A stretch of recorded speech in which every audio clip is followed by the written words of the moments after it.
Welcome to Dr. Creepen's dungeon.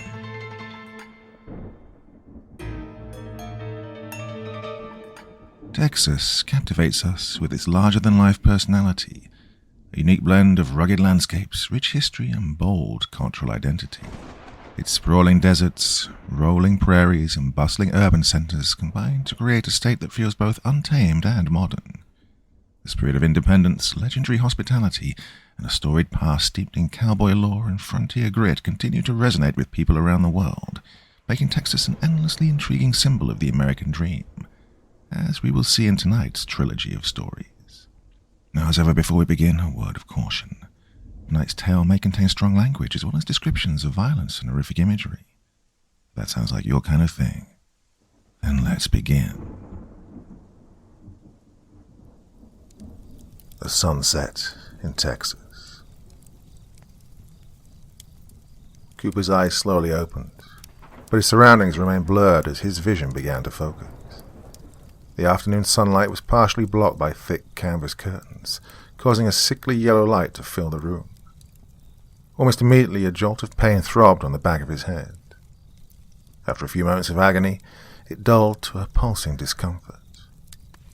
While the shape of a couch and end table began to come into clearer view, he attempted to lift his hands from the armrests of the rocking chair.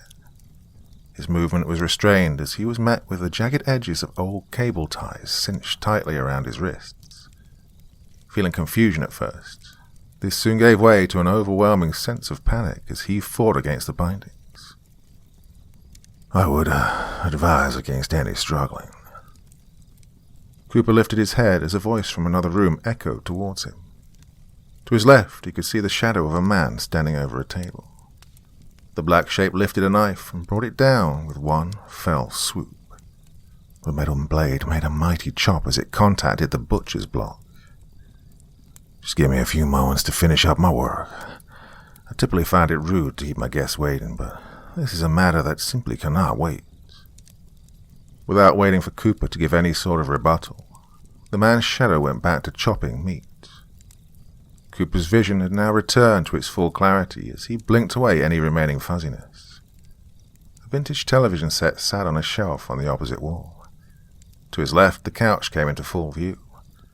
While one cushion looked untouched, the other had clearly been slightly worn by years of use. To his right, he could see a hallway leading to a flight of stairs and the front door. All done, the voice said with calm delight as the door to a refrigerator snapped shut. Cooper sat petrified while the stranger's heavy boots thudded on the hard wood floor. Soon enough, he turned the corner and stood in the doorway. The man stood, to Cooper's best guess, a hair over 6 foot. The shirt stained with blood at the rolled-up cuffs hung loosely over his gaunt frame. The skin of his face was pulled tight over his jaw and cheekbones, and patchy stubble dappled parts of his face. I apologize for making you wait. That took much longer than expected, he said while motioning towards the kitchen. Although Cooper was unable to see what he was referencing, he had no interest in finding out what it was. Dinner's on the stove and should be ready in a few minutes. I take it you'll be joining me. Cooper looked down at his wrists and then back up at the man. I guess I don't really have a choice now, do I? This caused the man to let out a bellowing laugh and slap his knee. While he made a spectacle of himself, Cooper sat in silent observance. Let me tell you something, Cooper. You certainly aren't like any of the others who've been here. You have a sense of humor. You may look boring in your driver's license photo, but you seem to be anything but. Still chuckling, the man walked out of the room and returned to the kitchen. Cooper heard him open a cabinet and pull out plates and silverware with a rattle. While he set the table for dinner, Cooper looked around the room and studied his surroundings more.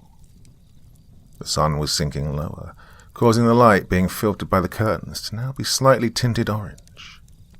Although the house was likely decades old, the stranger obviously took good care of it.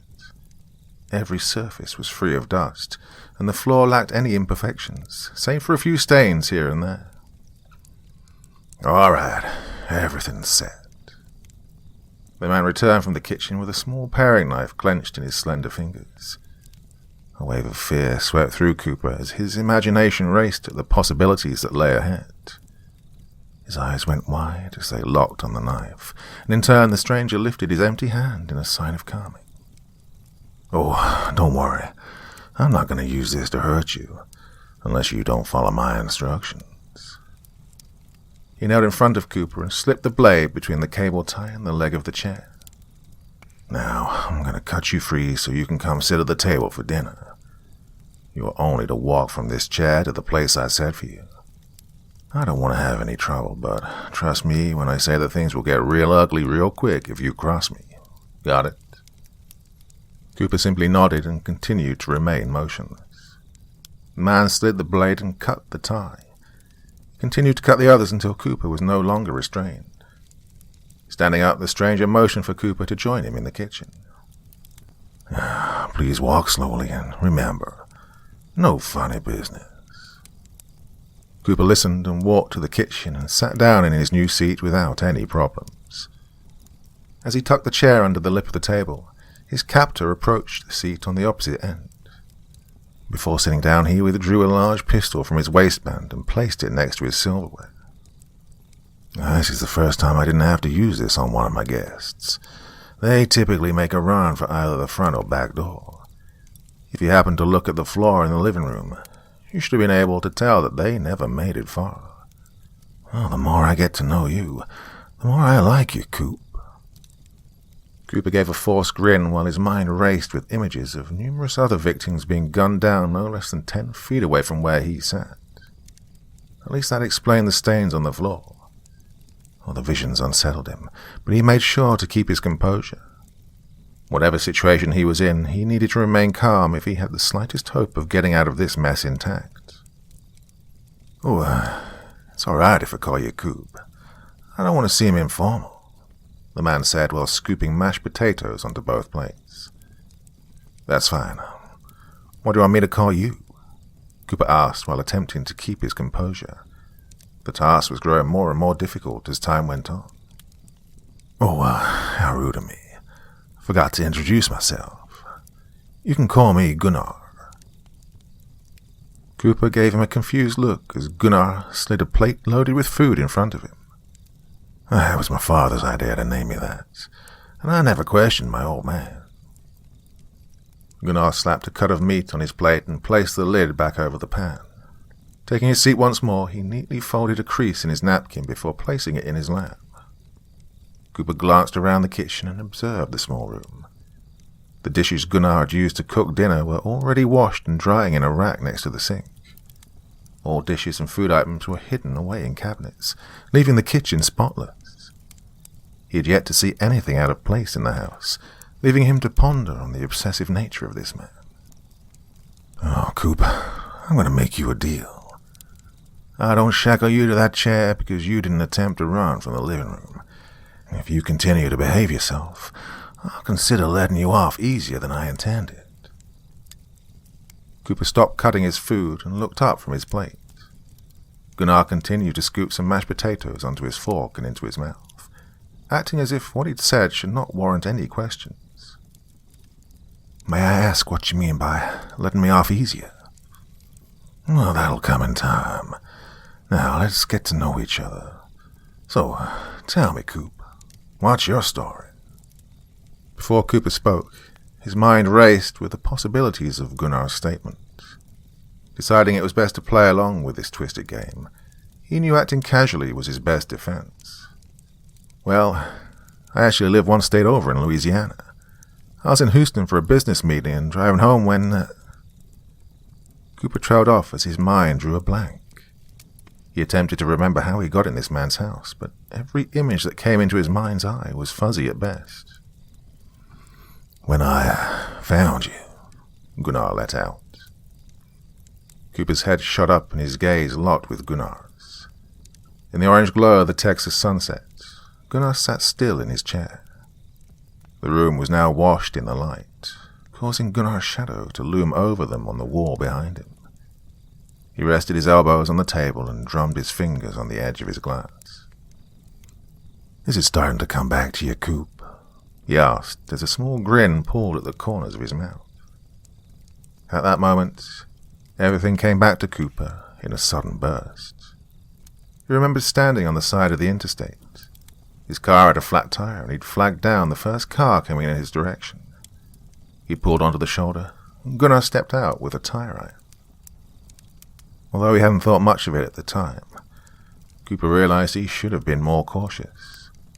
He remembered showing Gunnar the gash in the wall of his tire when the blow hit the back of his head, and from there his vision began to blur before he succumbed to darkness. I guess you remember now. Sorry about hitting you a little too hard. You just seemed so big that I didn't want to take any chances of not taking you out on the first try. Cooper continued to stare down at his plate. The bump on the back of his head throbbed once again, and his hands began to tremble. Outside, birds chirped in a tree, and a slight breeze made the wind chime on the porch let out a few solemn notes. Why? Gunnar swallowed the bite he'd taken and gently rested his fork down on the table. Why, I'll need you to speak up, Coop. Working with power tools all these years has left my hearing a fraction of what it used to be.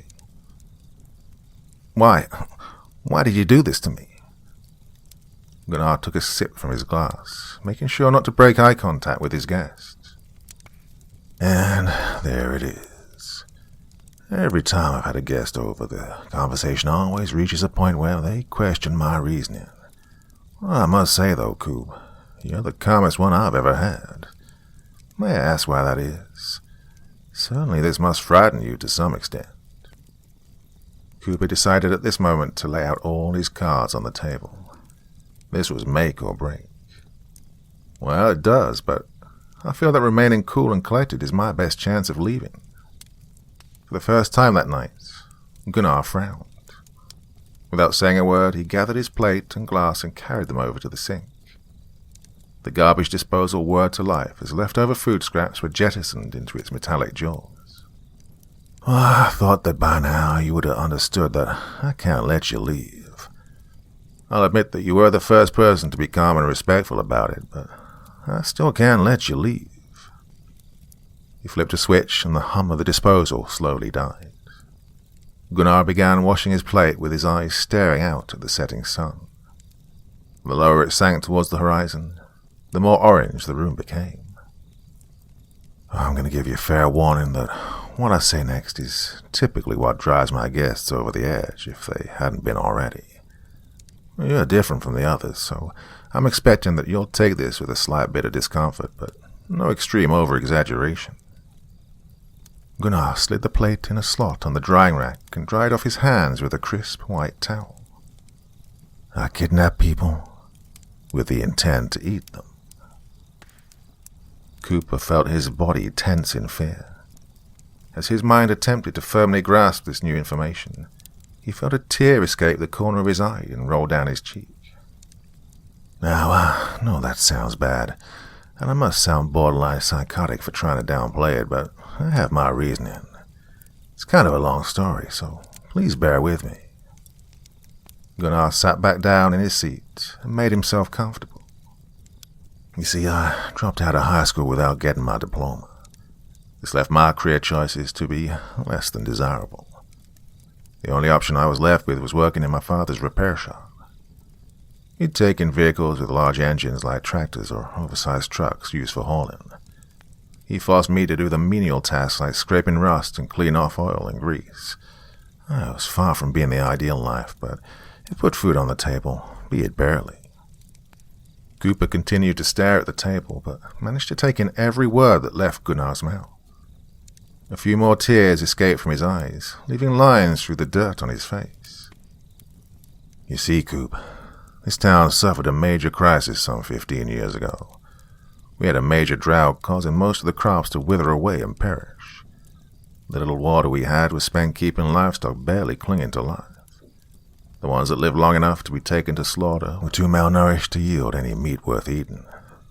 After all the meat was deemed uneatable, the town met in the city hall to discuss how to move forward. We argued for hours, but every solution was shot down almost immediately.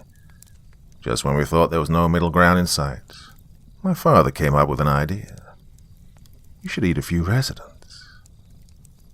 Cooper slowly looked up from the table and locked eyes with his captor. He explained that we should only eat what was necessary for the town's survival. The weakest would sacrifice themselves for the betterment of the townspeople.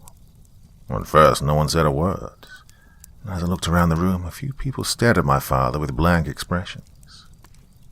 Some glared at him with bewilderment and disgust, while others didn't really know how to react to such a horrid recommendation. And eventually, a few people spoke up in agreement of the idea, causing those opposed to start a shouting match. My father slammed his fist on the table and received everyone's full, undivided attention. He suggested putting it up to a vote. When he asked for those in support to raise their hands, roughly a quarter of the town did so. When asked for those opposed to the vote, another quarter of the town raised their hands, leaving almost half the town undecided. Suddenly gunshots rang out through the room. Everyone who'd voted in opposition slumped forward in their seats. Some people screamed, some people cried, some sat in complete calm. My father had arranged the whole ordeal before the meeting. His closest friends had all agreed that cannibalism was the only option they had left, and felt it necessary to take out anyone who'd try and block their path. As the bodies were pulled from the room, my father informed everyone who had not voted that he was going to be in control of handing out everyone's rations. You would either take meat for your family or be gunned down on the spot. Anyone caught trying to contact state authorities or leave would also be met with a grim demise. Cooper sat in silence as he absorbed the information. Wherever this place was, he was now caught up in a mess of a situation. The body of those at the meeting were dried and preserved for future consumption. When that supply finally ran out, my father and a few of his buddies resorted to abducting stranded motorists. He knew better than to pick them up near the town, so he would drive out in his work truck and pick up fresh meat all over the eastern part of the state. This new practice of picking up innocent victims went on for a couple of months, but eventually the drought ended, and the town slowly began to mend its wounds. However, some of the residents still had a craving for human flesh. My father didn't see the need in continuing this operation if it was no longer necessary for their survival. He made a deal with those who still wanted the meat that he'd supply them with it on special occasions, Christmas, 4th of July, or someone's birthday. Lifting the pistol from the table and pointing it square in the center of Cooper's chest, Gunnar chuckled to himself. Well, if it's any consolation to you, you're a gift for a girl who's celebrating her 16th birthday tomorrow. She's been looking forward to it for months now, and I'm sure you won't disappoint her. Gunnar laid down the pistol and walked over to the refrigerator. Opening the door, he withdrew 2 beers. He popped the caps off into the trash can and set one down in front of Cooper. Well, I really do like you, Coop. You've been so respectful to me, so I'll treat you to one last beer before I take you outside. I know it's not the ideal circumstances to have a final drink in, but I feel obliged to offer. Cooper sat motionless and stared at the beer. Condensation rolled down the hazy brown bottle before settling on the table in a small pool. Now, I know you probably want to say goodbye to your friends and family, but we both know why I can't let you do that. So go ahead and enjoy your drink before we get started. I hate my father, Cooper muttered under his breath. Gunnar lowered the neck of the bottle from his lips and gently rested it down on the table with a soft clink. What was that? I said, I hate my father, Cooper let out through gritted teeth. Gunnar's eyes opened just a hair wider as he was taken slightly aback by the admission. Never before had one of his victims stated resentment for a parent. Oh, why's that? Cooper lifted his head up and glared with intense detestation burning in his eyes. He's a bitter and abusive old man who took every chance he got to demean me, whether I actually deserved it or not. Gunnar rested his elbows on the table, a look of interest crossing his face. He motioned with his hand for Cooper to continue. Every time something would go wrong at work, he'd come home and take it out on me. Because my mother had died giving birth to me, my father and I started out from the very beginning on the wrong foot. If I got below a B on my report card, He'd yell at me and make sure I felt guilty for my mom dying. Every little slip-up I made was met with a punishment exponentially worse than the action that brought it. His favorite thing to do was tell me how, if she'd lived through it all, she would have been disappointed in what a disgusting disgrace of a son I'd become. This continued all the way through high school. When it was time for me to choose the career path I wanted to take, he forced me to study engineering just like him. I wanted to go into something like medicine or physical therapy. I wanted to feel like I was directly bettering someone's life. But he wanted to hear nothing of it. He was paying for my tuition and held that over my head and used it as leverage. As miserable as it was, I got my degree and found a job.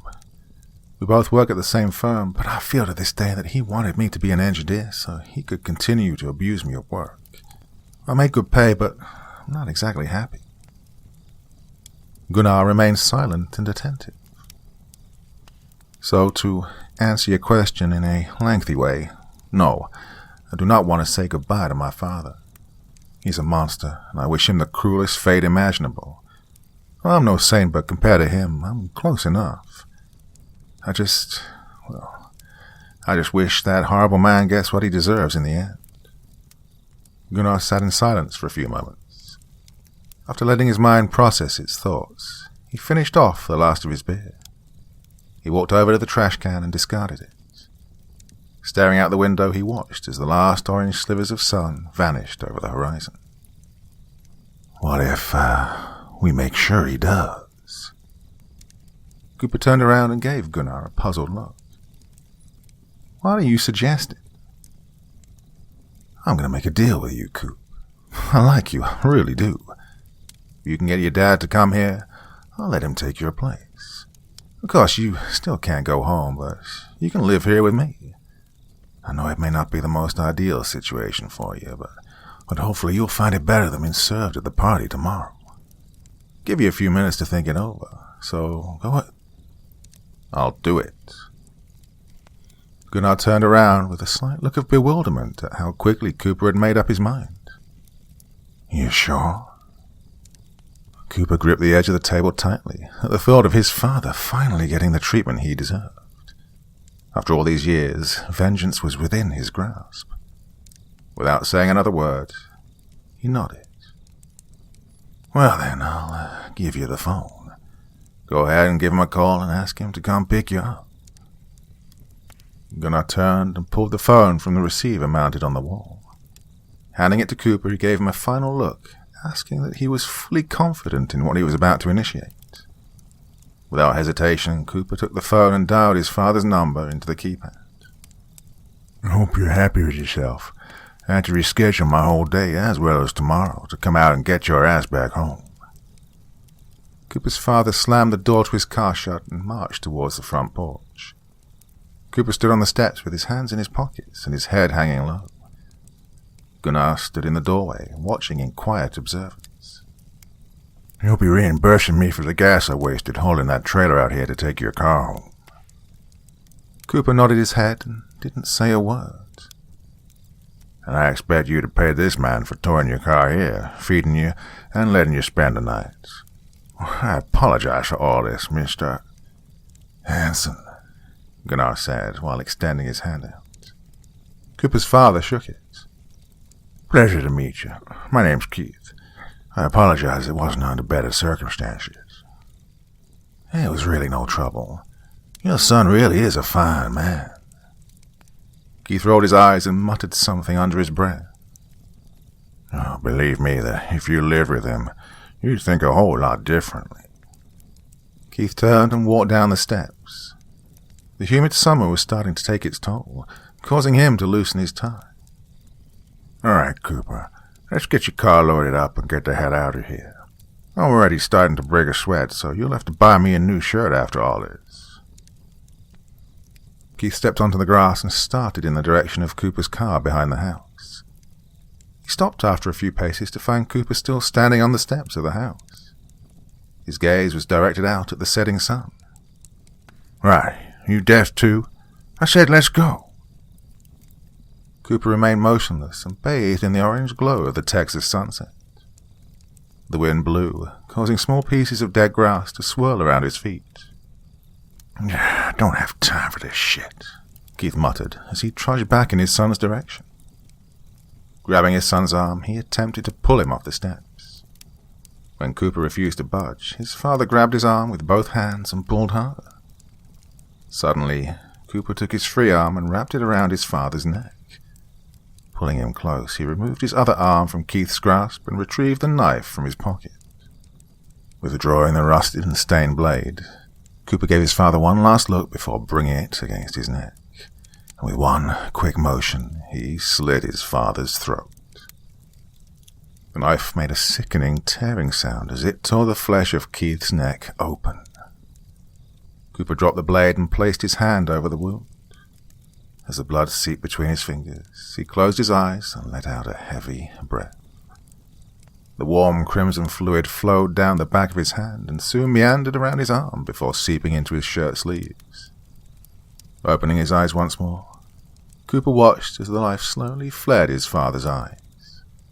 Keith slowly lifted an arm and brought his hand up to his son's face. His fingers lightly caressed his cheek before his body began going limp. Cooper removed his hand from over his father's throat as his body collapsed and he plummeted to the ground. "Nice job, son. Quick, but painful," Gunnar let out from behind him. Cooper turned, keeping his face expressionless. "Let's go ahead and bring him to the barn so we can drain him before we serve him tomorrow. Need any help?" Cooper stood over his father's body as blood continued to gush from the jagged slit in his neck. It pooled under his head, turning the dirt and grass underneath a dark brown. "I'll handle it myself." Without saying another word, Gunnar walked ahead to open the barn doors. Cooper grabbed his father's ankles and pulled the body through the grass, leaving a trail of blood in his wake.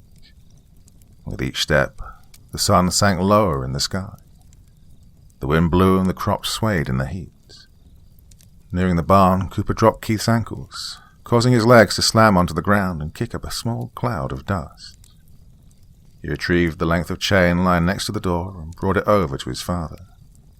Wrapping the chain around his ankles, he fastened the loop over the hook at the end and pulled the bundle tight. Behind him, Gunnar pulled the doors open as they groaned on their hinges. The smell of oil and old wood flooded out, filling Cooper's nose with something else besides the smell of blood and grass. The light hanging over the entrance of the massive barn flickered to life with a loud crackle. It hummed and began to draw in bugs. Gunnar propped the doors open with 2 chunks of concrete and leaned against the frame. Motioning for Cooper to follow him inside, he vanished into the darkness. Cooper looked out at the horizon as the sun finally vanished, leaving him surrounded by darkness, save for the light of the barn. Cicadas buzzed around him as they welcomed the slightly cooler weather of the night. Lifting his blood-stained hand up to his nose and inhaling deeply, Cooper smiled and pulled his father into the barn.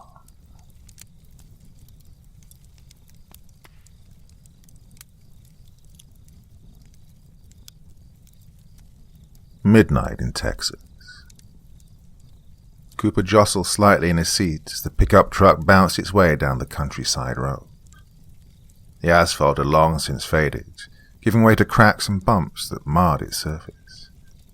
As his vehicle cruised down the road, he looked out his window at the fields that flashed by.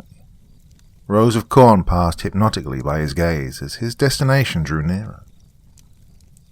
He peered in the rearview mirror to see his stepson, Andrew, staring out of the window as well. The teenager's blonde hair danced in the air that was streaming through the crack near the top of the window. Cooper's gaze was suddenly diverted back to the front of the cab as his wife placed her hand over his while he gripped the gear shift. Susan gave him a warm smile and squeezed his hand. "You know, you really didn't need to take the time off to come out here with us. We could have just come the next time you were free from work," Susan said. Cooper grinned as he continued to stare out the windshield. "Well, we both needed a break, and I know all 3 of us miss spending afternoons out here with Gunnar." Susan let out a light chuckle that was nearly lost in the wind through her open window and the static-laced song emitting from the radio. "Finally," Cooper let out under his breath. The familiar white farmhouse Gunnar inhabited came into view over the top of some low-lying bushes. Cooper let off the accelerator, causing the truck to slow before turning into the gravel driveway. As they drew closer to the familiar home, rocks crunched under the tires and the smell of freshly cut grass entered through the open windows. Andrew perked up in his seat and his eyes went wide. "You didn't tell me we were going to visit Uncle Gunnar," he exclaimed without any hesitation to keep the excitement from his tone. Cooper chuckled and glanced at him in the rearview mirror. "Well, if I'd told you in advance, you'd have been bugging me the whole way down here on how much longer it was going to be." Andrew had now tuned out his stepfather's voice and had his face pressed against the glass. With one final press of the brakes, Cooper brought the truck to a halt with the passenger side facing the front door. As if on cue, the screen door was flung open and Gunnar's tall, slender frame stepped out into the sunlight. He wiped the palms of his hands on the front of his pants before outstretching his arms into a welcoming embrace. "I was wondering when you all were going to get here," Gunnar let out as Andrew threw open the door to the truck. He bolted across the narrow span of grass that stood between the front steps of the house and the driveway. Andrew shook Gunnar's hand and pulled the man into a hug. "Well, no, it's only been a couple of months since you were last here, but I can swear that you've grown at least another inch. I figured you'd have stopped growing at your age." "I'm giving you a run for your money. Maybe I'll make 6 foot by the end of the summer," Andrew let out as a joke. Gunnar rustled his hair and looked up as Cooper stepped out of the truck and walked in their direction. They shook hands, but Cooper quickly found himself being pulled into a bear hug. "You should know better than to greet me with just a basic handshake," Gunnar said as his voice trailed off into laughter at the end of the sentence. He let go of Cooper as Susan approached with a large smile across her face. Gunnar bent down slightly to reach her height and embraced her as well. "It's been a good few months since I've seen you as well." "Well, my job keeps me busy most of the time. Trust me, there's nothing I'd want more than to come out here and relax sometimes." Gunnar nodded and turned to Andrew, who was now swaying back and forth in the porch swing. "You know, Andrew," Gunnar called out, "the new calf was born just earlier this week. Why don't you and your mama head over to the stables and have a look? Well, it's almost dinner time anyway. You still remember how to feed the newborns we took care of last summer?" Andrew nodded with excitement before bolting down the front steps in long strides and taking off in the direction of the stables on the other side of the property. Susan shook her head with a grin before walking behind him. "The boy's 16, but still gets excited like a child when he comes here," Susan said with a laugh as she quickened her pace to catch up with him. Once the two were out of earshot, the smile slowly started to fade from Gunnar's face as he turned to look at Cooper. "I have a feeling I know what this is about," he said with a concerning neutrality to his tone. Cooper kept his gaze on Andrew and Susan as they continued towards the stables. "Well, the day was going to come eventually, Gunnar." Cooper took in a deep breath as a cool breeze blew across the property. "I just wish I had a little more time to prepare my answer properly," Gunnar let out. He walked back up the front steps with the board squeaking under his weight, and Cooper following close behind. "Go ahead and have a seat and make yourself comfortable. I'll fix us each a drink. I have a feeling we're going to need at least one over the course of this conversation." Cooper let his body collapse into the cradle of the rocking chair. Kicking his feet up on the railing, he slowly pushed himself back and forth as he listened to Gunnar fooling around in the kitchen through the screen door. After a couple of minutes, he stepped back outside with a glass in each hand. "White Russians?" Cooper asked with an amused hint of surprise in his tone. "My God, you really are old-fashioned." Cooper took the glass and stirred the liquors and heavy cream together with a small plastic straw. Gunnar took a seat in the chair next to him and stared out over the field adjacent to the property. The air had gradually gotten cooler over the course of the day, evolving from a discomforting heat to an enjoyable coolness. "You know, Coop, I've been dreading having this conversation with you ever since you married that girl." Gunnar took a sip from his glass while Cooper kept his eyes locked on him in complete silence. Oh, I don't mean that in a bad way. Every man in this town needs to have the conversation with their kid at some point. Some people don't mind it because they already know the answer, but, well, others, they try to put up a fight in fear of the possible disapproval their kid has for our customs. They all know what results from their son or daughter disagreeing, so I can hardly blame the parents for fighting all of this. Gunnar let out a heavy sigh before resting his drink on the porch railing. I know that Andrew has no clue what goes on in this town, but do you have any hunch as to how he'll respond when he finds out, Coop? There was a moment of silence between the two men. Bugs chirped in the grass, and the faint crackle of a radio could be heard from somewhere inside the house. Cooper swore he could make out the lyrics of "The Man in Me" by Bob Dylan through the static. They sat without saying a word. Gunnar had his eyes locked on Cooper while he stared out over the land and thought for a moment. Well, to tell you the truth, Gunnar, I have no idea how he's going to respond to all of this. I've tried taking him hunting to test the waters. He shot a deer last winter, but he was very hesitant when it came to gutting the thing and harvesting the meat. Cooper made an aggravated sound before pinching the bridge of his nose. That's the only thing even remotely close to testing his feelings about all of this that we've done. I honestly have no idea which way he's going to go with this. And I'm just terrified that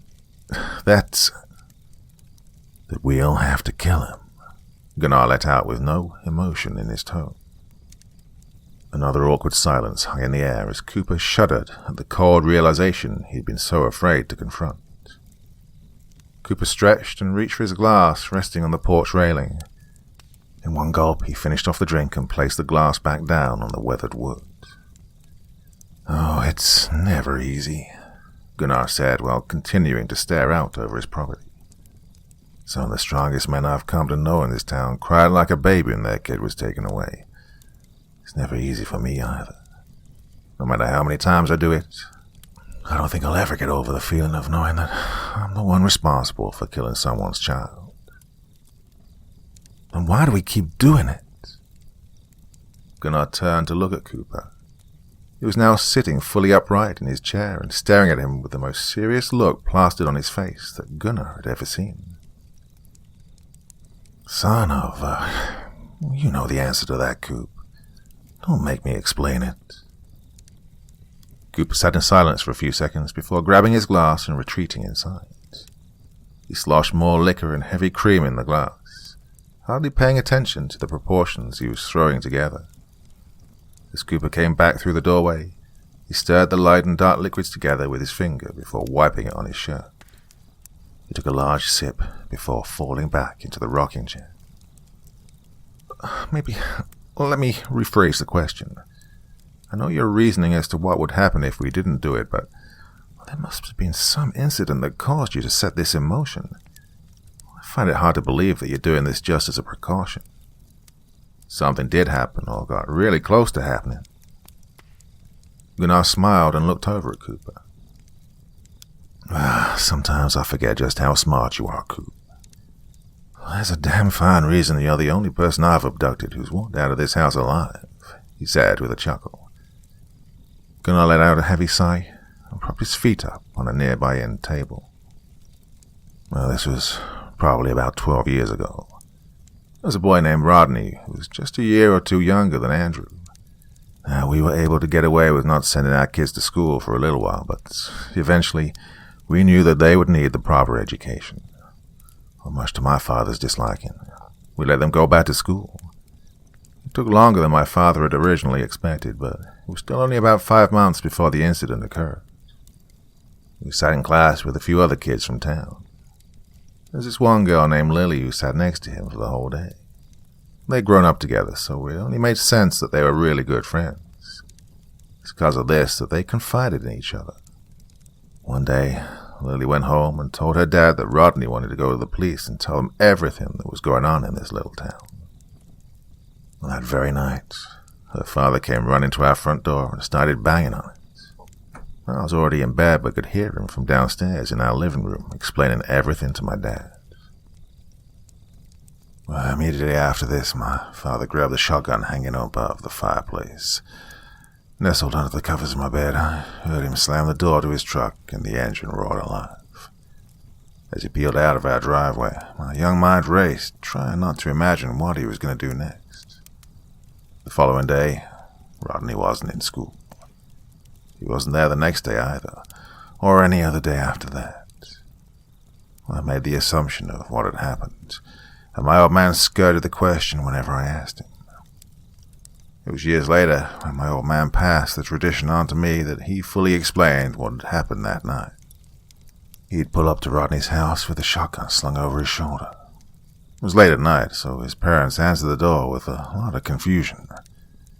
My father told them not to interfere and simply pushed past them and walked upstairs. As Rodney's mother screamed and collapsed to the floor, my father dragged the boy down the stairs, screaming and fighting the entire way down. Gunnar paused for a moment. The void of silence was once again filled by the surrounding bugs and soft, blowing breeze that passed through the trees. My father took Rodney outside, led him deep into the property, and put a bullet in the back of his head. Cooper was sitting with his hands clasped together and holding his chin up. His gaze was now focused out over the farmland and the setting sun that was beginning to disappear below the horizon. So you were correct in your assumption, Coop. We don't just do this as some paranoid precaution. We do this because it almost happened. And I don't want anything like that ever to happen again. Should anyone discover what goes on in this town, I don't want to be around to witness the fallout the members of our society would have with any armed authority. Have you considered just ending this altogether and letting the generations that remember and participate in it just fade away with time? Gunnar chuckled and finished off his drink. He kicked a leg up on the patio railing and rocked himself in his chair. Trust me, I've considered it on more than a few occasions. It'll be a weight off my shoulders, but I don't trust some of the people in this town. There's a reason I'm the sole person who goes out and gets meat for those who want it. I'm terrified that if I gave up the whole thing, those who crave it bad enough would just defy my authority and try to get it themselves. Well, let's face it, not everyone is as smooth, clean, and tedious as I am. I'm terrified that some would easily get caught and then the whole town would be busted. Off in the distance, Cooper could see Andrew and his mother returning from the stables. His stepson had found something which he now held in his hand, but Cooper was unable to make out what it was from a distance. No, it's not ideal, Gunnar said in a somewhat defeated manner. However, it's still the best I can do with the situation my father put us all in these years ago. I personally never see an end to this, so the best thing we can do is just try and control it to the best of our abilities. Two men were silent once again. Cooper ran through the multiple scenarios in his head while Gunnar did his best to not let emotion cloud his judgment. If we end up having to go through with it, I want to be the one that does it. Gunnar raised an eyebrow and turned to give Cooper a surprised look. I've had parents offer to do the same for their kid in the past, but I never really expected that to come out of you. Are you sure you'd be up for it? I killed my own father, didn't I? Cooper asked with a sense of pride as he recalled that night in vivid detail. Well, yeah, but your father was someone that you despised with every fiber of your being. That's a lot different than killing someone that you've come to know and love as your own son. Cooper opened his mouth to respond, but found he was unable to say anything. Look, Cooper, I'll give you until tomorrow afternoon to go through with all this. If I pull Andrew aside tomorrow and find out you haven't asked him about it, then I'll have to do it myself. Now, you and I both know that it would pain me deeply to do that to the poor kid, so for your own sake and my sake, I want you to go through with this. Cooper nodded and focused his gaze on the two members of his family as they drew closer to the farmhouse. Andrew came bolting across the yard with a large grin plastered on his face. Clutched in his grasp, Cooper could make out that he had the post of a wrought iron fence. A spike adorned the top, and rust dabbled numerous spots on its surface. "Looks like you found part of the fence that used to run around this property. Well, that thing fell into disrepair before I was even born," Gunnar said while reaching into his pocket and retracting a pocket knife. With one swift motion, he flipped it open and scraped at some of the rust. An orange powder fell into the air, revealing the dark metal underneath. "Looks like most of the rust is only on the surface. How about after dinner, you and I go ahead and clean that thing off and get it treated?" Andrew nodded his head with excitement and rested the large length of metal against the door frame. Susan opened the screen door and turned her head back as she stepped inside. "Andrew, how about you come help me fix dinner?" Andrew heeded his mother's instructions and followed her inside. As the sound of shuffling pots and pans echoed through the screen door, Gunnar turned back to Cooper with a serious look on his face. "Well, if I were you, I'd talk to him after dinner. Should worst come to worst and we have to take care of him, I personally think it'd be best if the last memories he had were of a night like this, surrounded by family." Gunnar stood up from his chair and placed a hand on Cooper's shoulder. "I'm putting a lot of faith in you, Coop.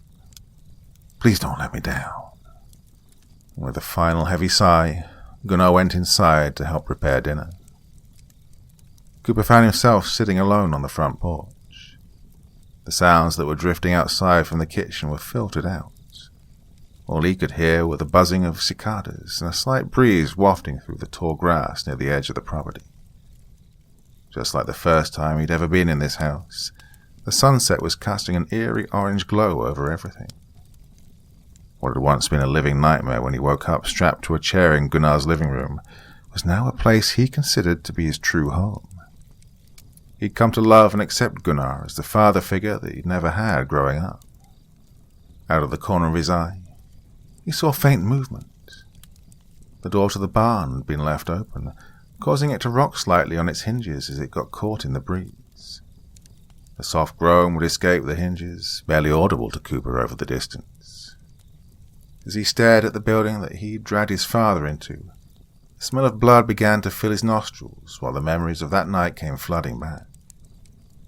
He shook his head and jolted up from the rocking chair. Not wanting to think about it anymore, he walked inside just as dinner was being poured from the oven. The four of them ate at the dining room table that had been adorned with the first flowers of spring. There were plenty of stories told and laughter to be had as night began to fall over the small Texas farmhouse. The entire time, Cooper's mind swarmed with the thoughts of what he was going to have to do later that night. However, he managed to keep his composure and put on a pleasant demeanor during all of it. After Susan served dessert, Andrew helped clear the table and pull all the dishes into the sink. After they'd all been scrubbed and placed on the drying rack, the four of them sat in the living room, watching a movie on the television. The clock above the mantel was just about to strike 10 when Cooper leaned over and whispered something in Andrew's ear. "Would you mind coming outside and help me with something?" Andrew did not ask any questions and simply followed Cooper outside.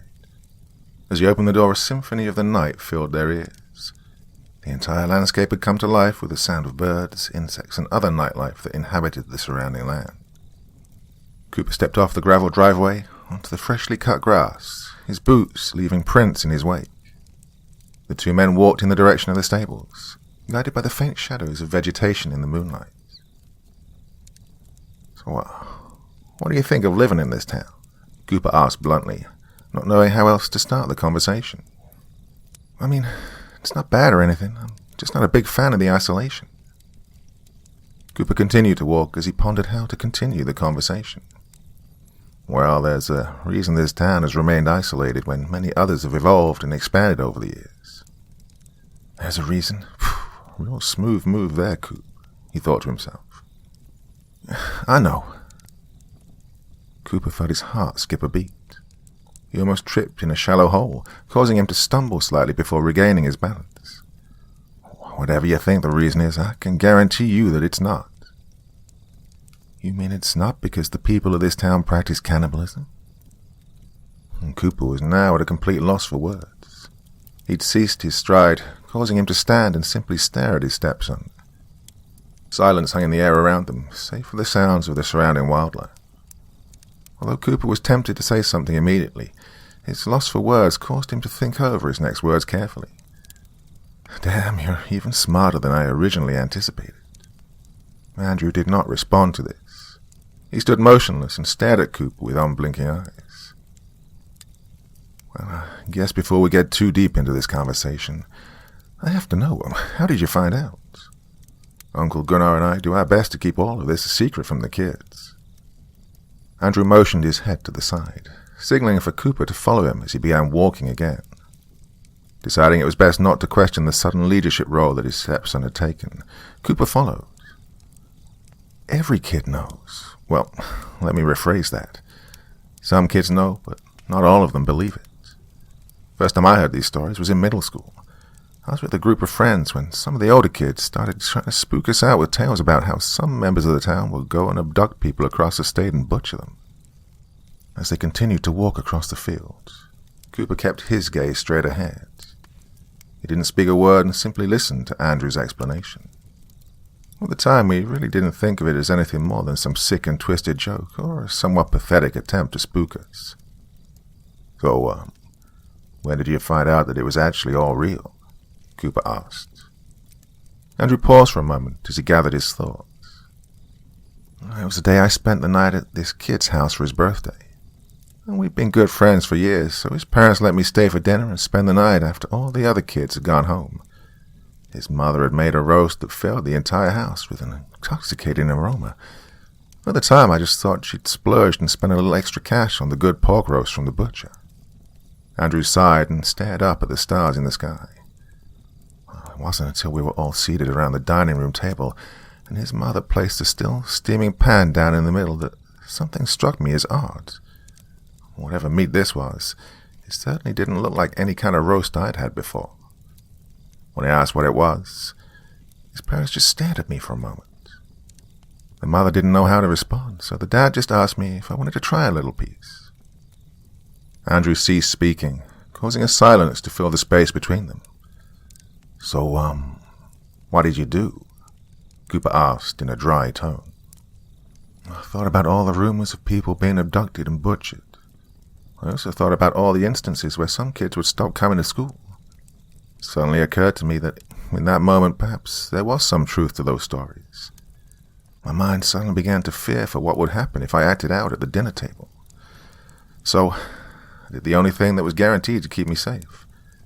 Took a big slab of it on my plate and ate every last bit." Cooper could hear Andrew swallow loudly. He assumed his stepson was having to swallow down vomit after reliving that memory. "Well, I don't really disagree with it. I guess the one thing I don't like is that innocent people are usually the ones abducted for all of this. I guess it'd be different if this was done with criminals or other degenerates of society." Cooper tuned out Andrew's voice immediately after the sentence ended. From deep within his mind, a consideration came back that he'd tried to keep tucked away. Deciding this was as good of a time as any, he stopped in his tracks. Andrew did the same when the familiar crunch of vegetation under his stepfather's boots ceased. "Follow me, Andrew. There's something I think you need to see." Cooper turned on his heels and started back in the direction of the barn. Andrew followed close behind. During the walk over there, both remained quiet and to themselves.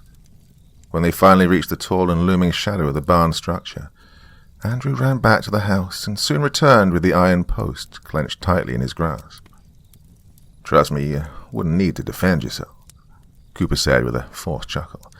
"But I guess if that makes you feel comfortable, go ahead and bring it." Andrew stood in front of the large doors. One of them hung slightly ajar, causing the smell of old wood, motor oil, and decaying plants to come spilling out into the cool night air. "Well, it should go without saying, but I want to make sure you understand the severity of what I'm about to show you. You speak a word of this to anyone, I won't hesitate to put you down. I've come to think of you as my son, my own flesh and blood. As much as it will pain me, don't think that there'll be any resistance for me to put a bullet through your head. Do I make myself clear?" Andrew swallowed up the lump in his throat and nodded his head. Cooper swung the door open fully and motioned for his stepson to follow inside.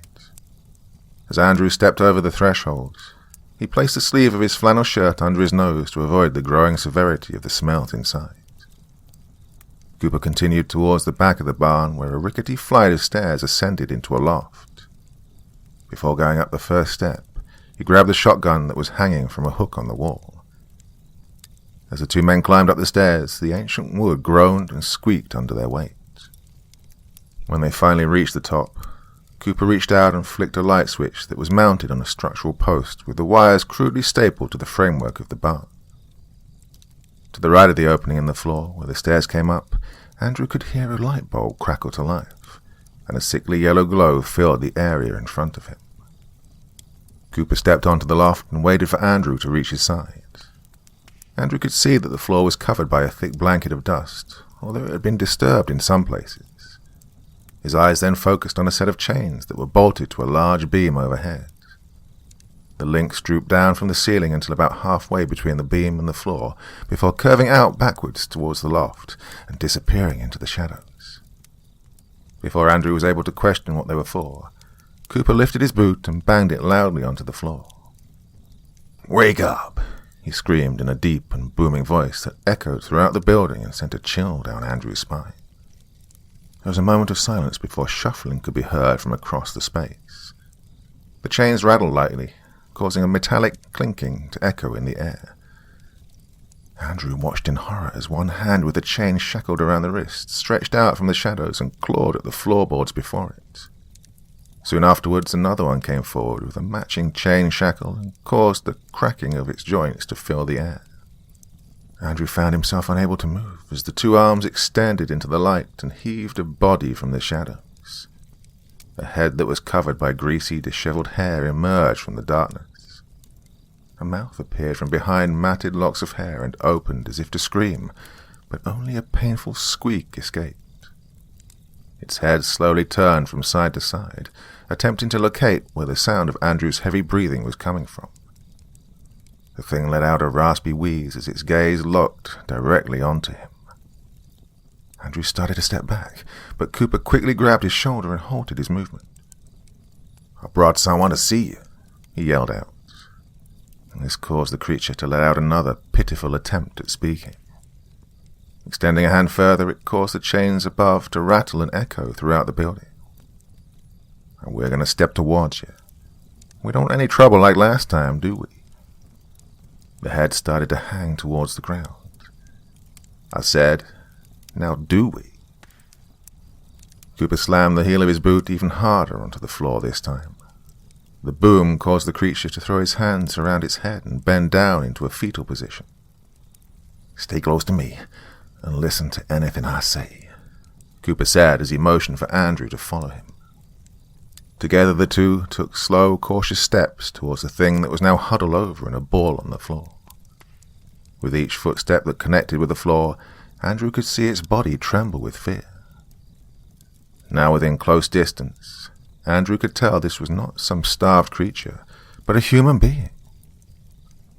"Dad, who is that?" Andrew asked as they stopped in front of the individual. Without speaking a word, Cooper used the barrel of his shotgun to pull the greasy strands of clumped hair away from the person's face. In the dim light from overhead, Andrew stared down at the face that he had not seen for years. Although yellowed bandages were wrapped around his eyes, he was still able to recognize some facial features. He felt his limbs go numb, and the iron post fell from his hand. It came down on the floor with a loud thud, causing the man that lay in front of them to throw up his hands in self-defense. "Dad, I thought you..." "Your mom had to keep you from the truth for a reason." Andrew turned to Cooper with tears starting to run down his cheeks. "Your daddy never died in a car crash like your mom always told you. She did that to spare you from the truth until she felt you were ready to hear about it.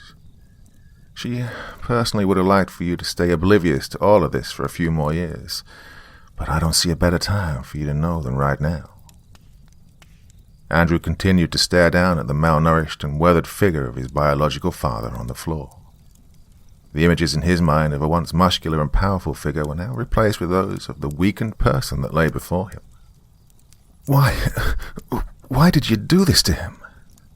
Andrew barely managed to choke out through heavy sobbing. Cooper took in a deep breath and prepared himself for the conversation he'd always dreaded would come. "I'd only known your mother for a couple of weeks when I first met your father.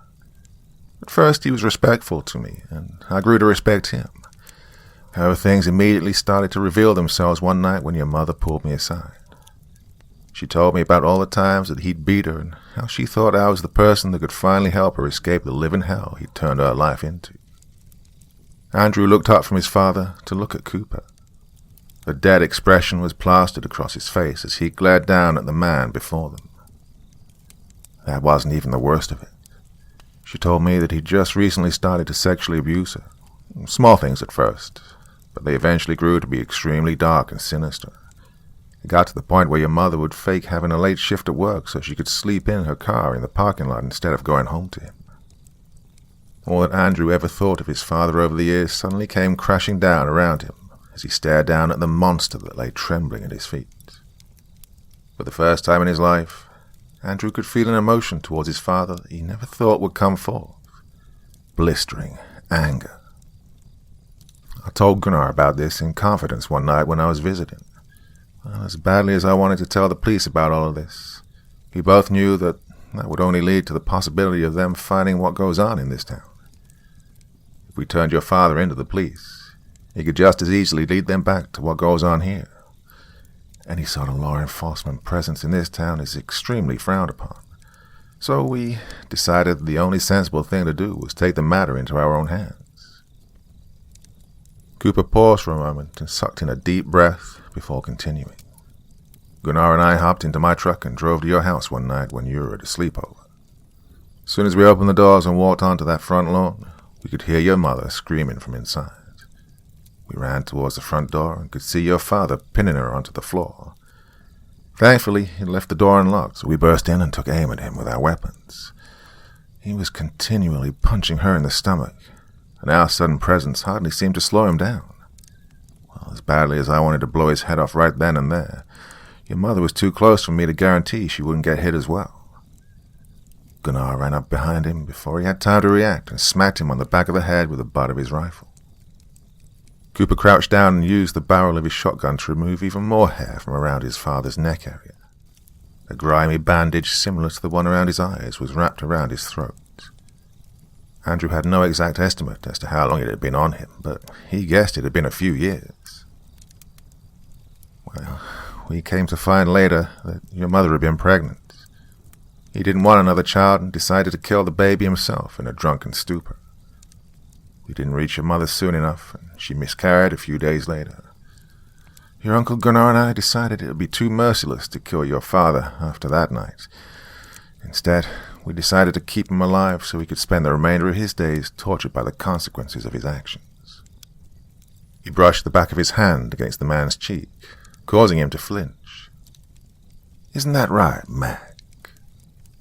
Cooper reached into his back pocket and retrieved a pocket knife. He slid the blade under the bandage, causing Mac to stiffen out of fear. With one swift movement, Cooper sliced off the bandage with a sickening tear. As it fell to the ground, Andrew stared at the darkened scar across his father's throat. Instead of gagging him, I came up with the idea of slicing his vocal cords. Well, he'll never speak again, but his breathing isn't trouble like it would be with a sock stuffed down his throat. Should something ever happen where the authorities find him, he'll never be able to say what occurred here. Cooper grabbed Mac's hair and lifted his face up towards Andrew. This caused another painful squeak to escape his throat. As Cooper placed the blade under the bandages around his eyes, Andrew already feared that he knew what was going to be underneath. Cooper sliced off the fabric, revealing his father's shut eyelids.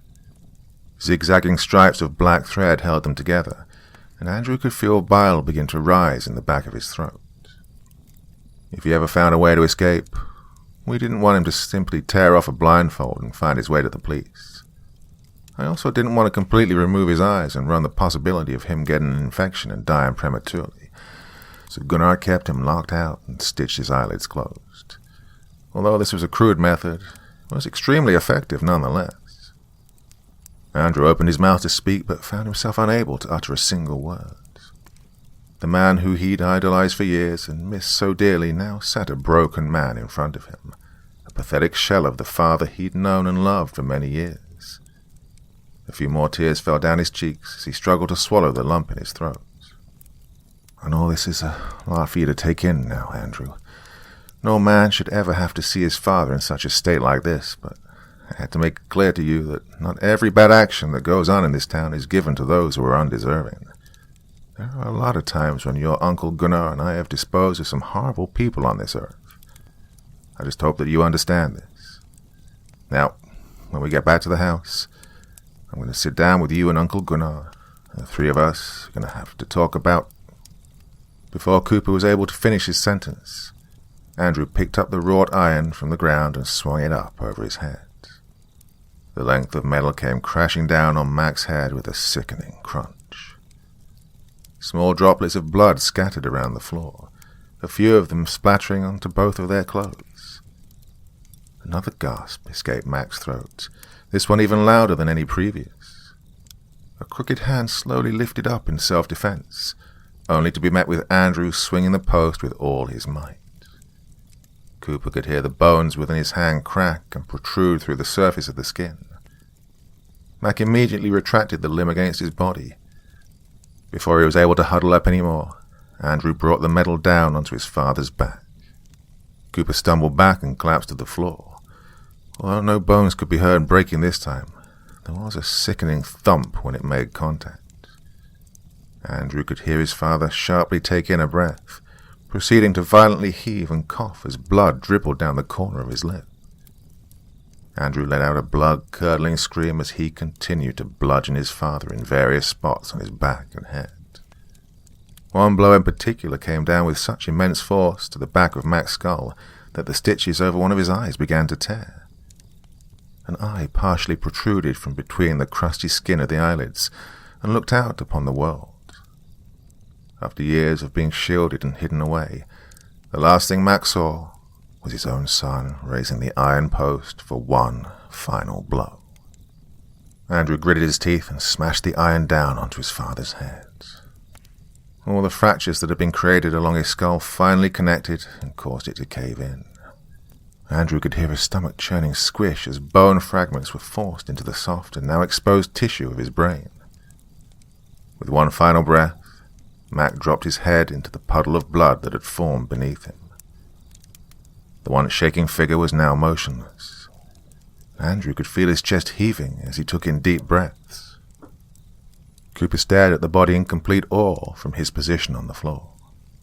Well, he had expected Andrew to have a few choice words with his father, but never anticipated the situation to escalate to this severity. Cooper wiped the blood that had splattered on his face with the back of his sleeve and looked up to Andrew. Although Cooper had been spared from the majority of the bloodshed, Andrew's clothes were heavily doused in the dark crimson fluid. The flannel shirt and jeans would have to be burned later to dispose of any evidence, and possibly the shoes that were now slowly being soaked in the blood puddle that crept towards his feet. "Andrew, what?" Cooper was unable to form a complete sentence. He continued to stumble over his words while glancing at his stepson. The blood on his face reflected in the sickly yellow light overhead. Andrew continued to stare down at his father's lifeless body as his breathing finally returned to normal. With a loud clang that echoed throughout the barn, the wrought iron post fell to the ground. Part of it landed in the blood puddle, causing some droplets to fly onto Cooper's shoes. "We'll take care of this later," Andrew said without any sort of remorse or victory in his tone. Andrew bent down and pulled out Mac's hand. There was a sickening crunch as Cooper heard the bones in his fingers crack. Something was now clamped in Andrew's fist, but Cooper was unable to make out what it was. With one final glare at the mangled corpse before them, Andrew slowly turned on his heels and walked towards the stairs. As he passed, Cooper stared into his stepson's eyes. The joy and innocence that had once filled them had left, now replaced with a cold emptiness. Cooper stood to his feet and quietly followed Andrew back to the ground floor. As they turned towards the open doors and passed under the loft, Cooper felt blood seep through the floorboards and fall into his hair. The small puddles that were forming on the ground squelched under his boots as the man could once again hear the bugs outside. Stepping out into the coolness of the night, Andrew pointed his head towards the heavens and sucked in a deep breath. His eyelids fluttered shut as he slowly let the air out between his lips. Cooper stepped up next to him. Although hesitant at first, he slowly reached out and placed a hand on Andrew's shoulder.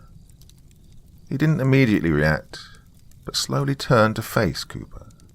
The emptiness still lingered in his eyes, but a glimmer of happiness caused the corners of his lips to slightly pull into a smile. "You all right there, Andrew?" Cooper asked in a soft tone. Andrew let out a light chuckle and stared off at the farmhouse in the distance. Gunnar and Susan suddenly stood up from their rocking chairs. She bolted down the front steps and sprinted in their direction, with Gunnar following behind at a walking pace. "I'm fine, Dad. I'm perfectly fine." Cooper felt the wind sucked from his lungs at that moment. Andrew had never called him Dad before, and expected that day to not come for a long time. Andrew turned and gave Cooper a warm smile before wrapping his arms around him. Taken by complete surprise, Cooper slowly lifted his arms and returned the embrace. "You make me proud to call you my son," Cooper let out through tears. "And I'm proud to call you my dad," Andrew said just before Susan reached them. "I could see the blood all over your white shirt from the porch, Coop. What the hell?" She froze in place as Andrew turned and revealed the dark spots scattered all over his clothes. Susan clasped a hand over her mouth. "Jesus Christ, Andrew, what the hell did you do?" She struggled to hold back tears while her hands began to tremble. "Mac is gone now," Andrew let out under his breath. Susan gave him a confused look before shaking her head from side to side. "No, baby. Your dad's been gone for a long, long time." Andrew stepped forward and grabbed one of her arms. He placed his hand over hers and gripped it tightly. Blood ran down his wrist and slowly cascaded over Susan's skin. The still warm fluid almost caused her to pull back. "I know the truth now, Mom. He is finally gone, though." Andrew pulled his hand away, and Susan looked down at what her son had left in her palm. Sitting in a small pool of blood was Mac's wedding band. Tears began to stream down Susan's cheeks as she held the tarnished gold ring between two fingers. Unable to speak, she threw her arms around Andrew and held him tightly. The wrought iron slipped from Andrew's fingers once more and fell into the grass to his side. His arms wrapped around his mother as she sobbed heavily onto his shoulder. Cooper watched from the side as Gunnar finally reached the group. He walked up to Cooper and examined the bloodstains on his shirt. For the first time since his own father had been killed, Cooper saw a look of bewilderment on Gunnar's face. The man looked up at the barn and then back down to Cooper. Without even having to ask the question, the men exchanged glances and a smile. Andrew let go of his mother and slowly turned to Cooper. With blood still speckled on his face, he smiled. "Come on, Dad. The weather's perfect for a bonfire. I know Uncle Gunnar's been meaning to burn off some trash for a while now." With a pat on the back, Cooper wrapped his arm around Andrew's shoulder, and the two men started back towards the farmhouse. The moon now hung in the center of the sky, bathing the land in an eerie blue tint. Gunnar retrieved the wrought iron post from the ground, and he and Susan followed them. As they walked, she sniffled, and Gunnar placed an arm over her shoulder. Susan smiled and wiped her eyes with the back of her sleeve. As they returned to the farmhouse, the iron post dripped blood the entire way. Small, dark splotches littered the grass in their wake. The doors to the barn swung slightly in the breeze, causing a haunting groan to echo into the night.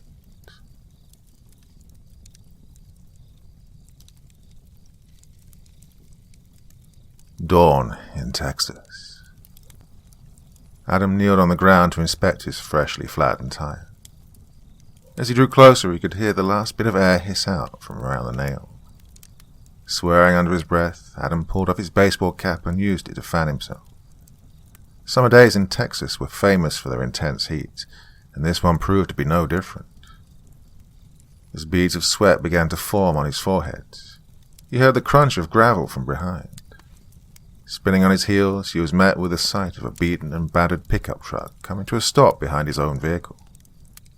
The brakes emitted out a loud squeak before the monstrous machine came to a halt. The door opened on rusty hinges, and a tall, slender man stepped out from the cab. "Need a hand there?" Gunnar asked as he slicked some stray grey hairs back. Adam motioned to the deflated front tire before shrugging. "Well, I have AAA, but thanks for the offer. A mechanic in town's a friend of mine. I can get him out here much quicker than AAA. Now, unless you sprung for premium, you're going to rack up quite a charge since the shop is way more than 5 miles from here." Adam let out a heavy sigh and scratched the back of his head. Glancing down at the tire one more time, he looked back at Gunnar and accepted the circumstances. "If it's not too much trouble, then I'd really appreciate it." Gunnar gave the man a wide smile before returning to the cab of his truck. "Oh, it's no trouble at all. Just consider yourself lucky that I travel this road as often as I do." Adam pulled his phone from his pocket while Gunnar sifted through the items on the floor of his cab. He unlocked the device and opened the messaging app. A conversation with his wife appeared on the screen, and he began to type away. "Had a flat tire on the way home. A local stopped to help me out. I'll be getting a tow truck soon. Keep you updated." Adam hit send and slipped the phone back into his pocket.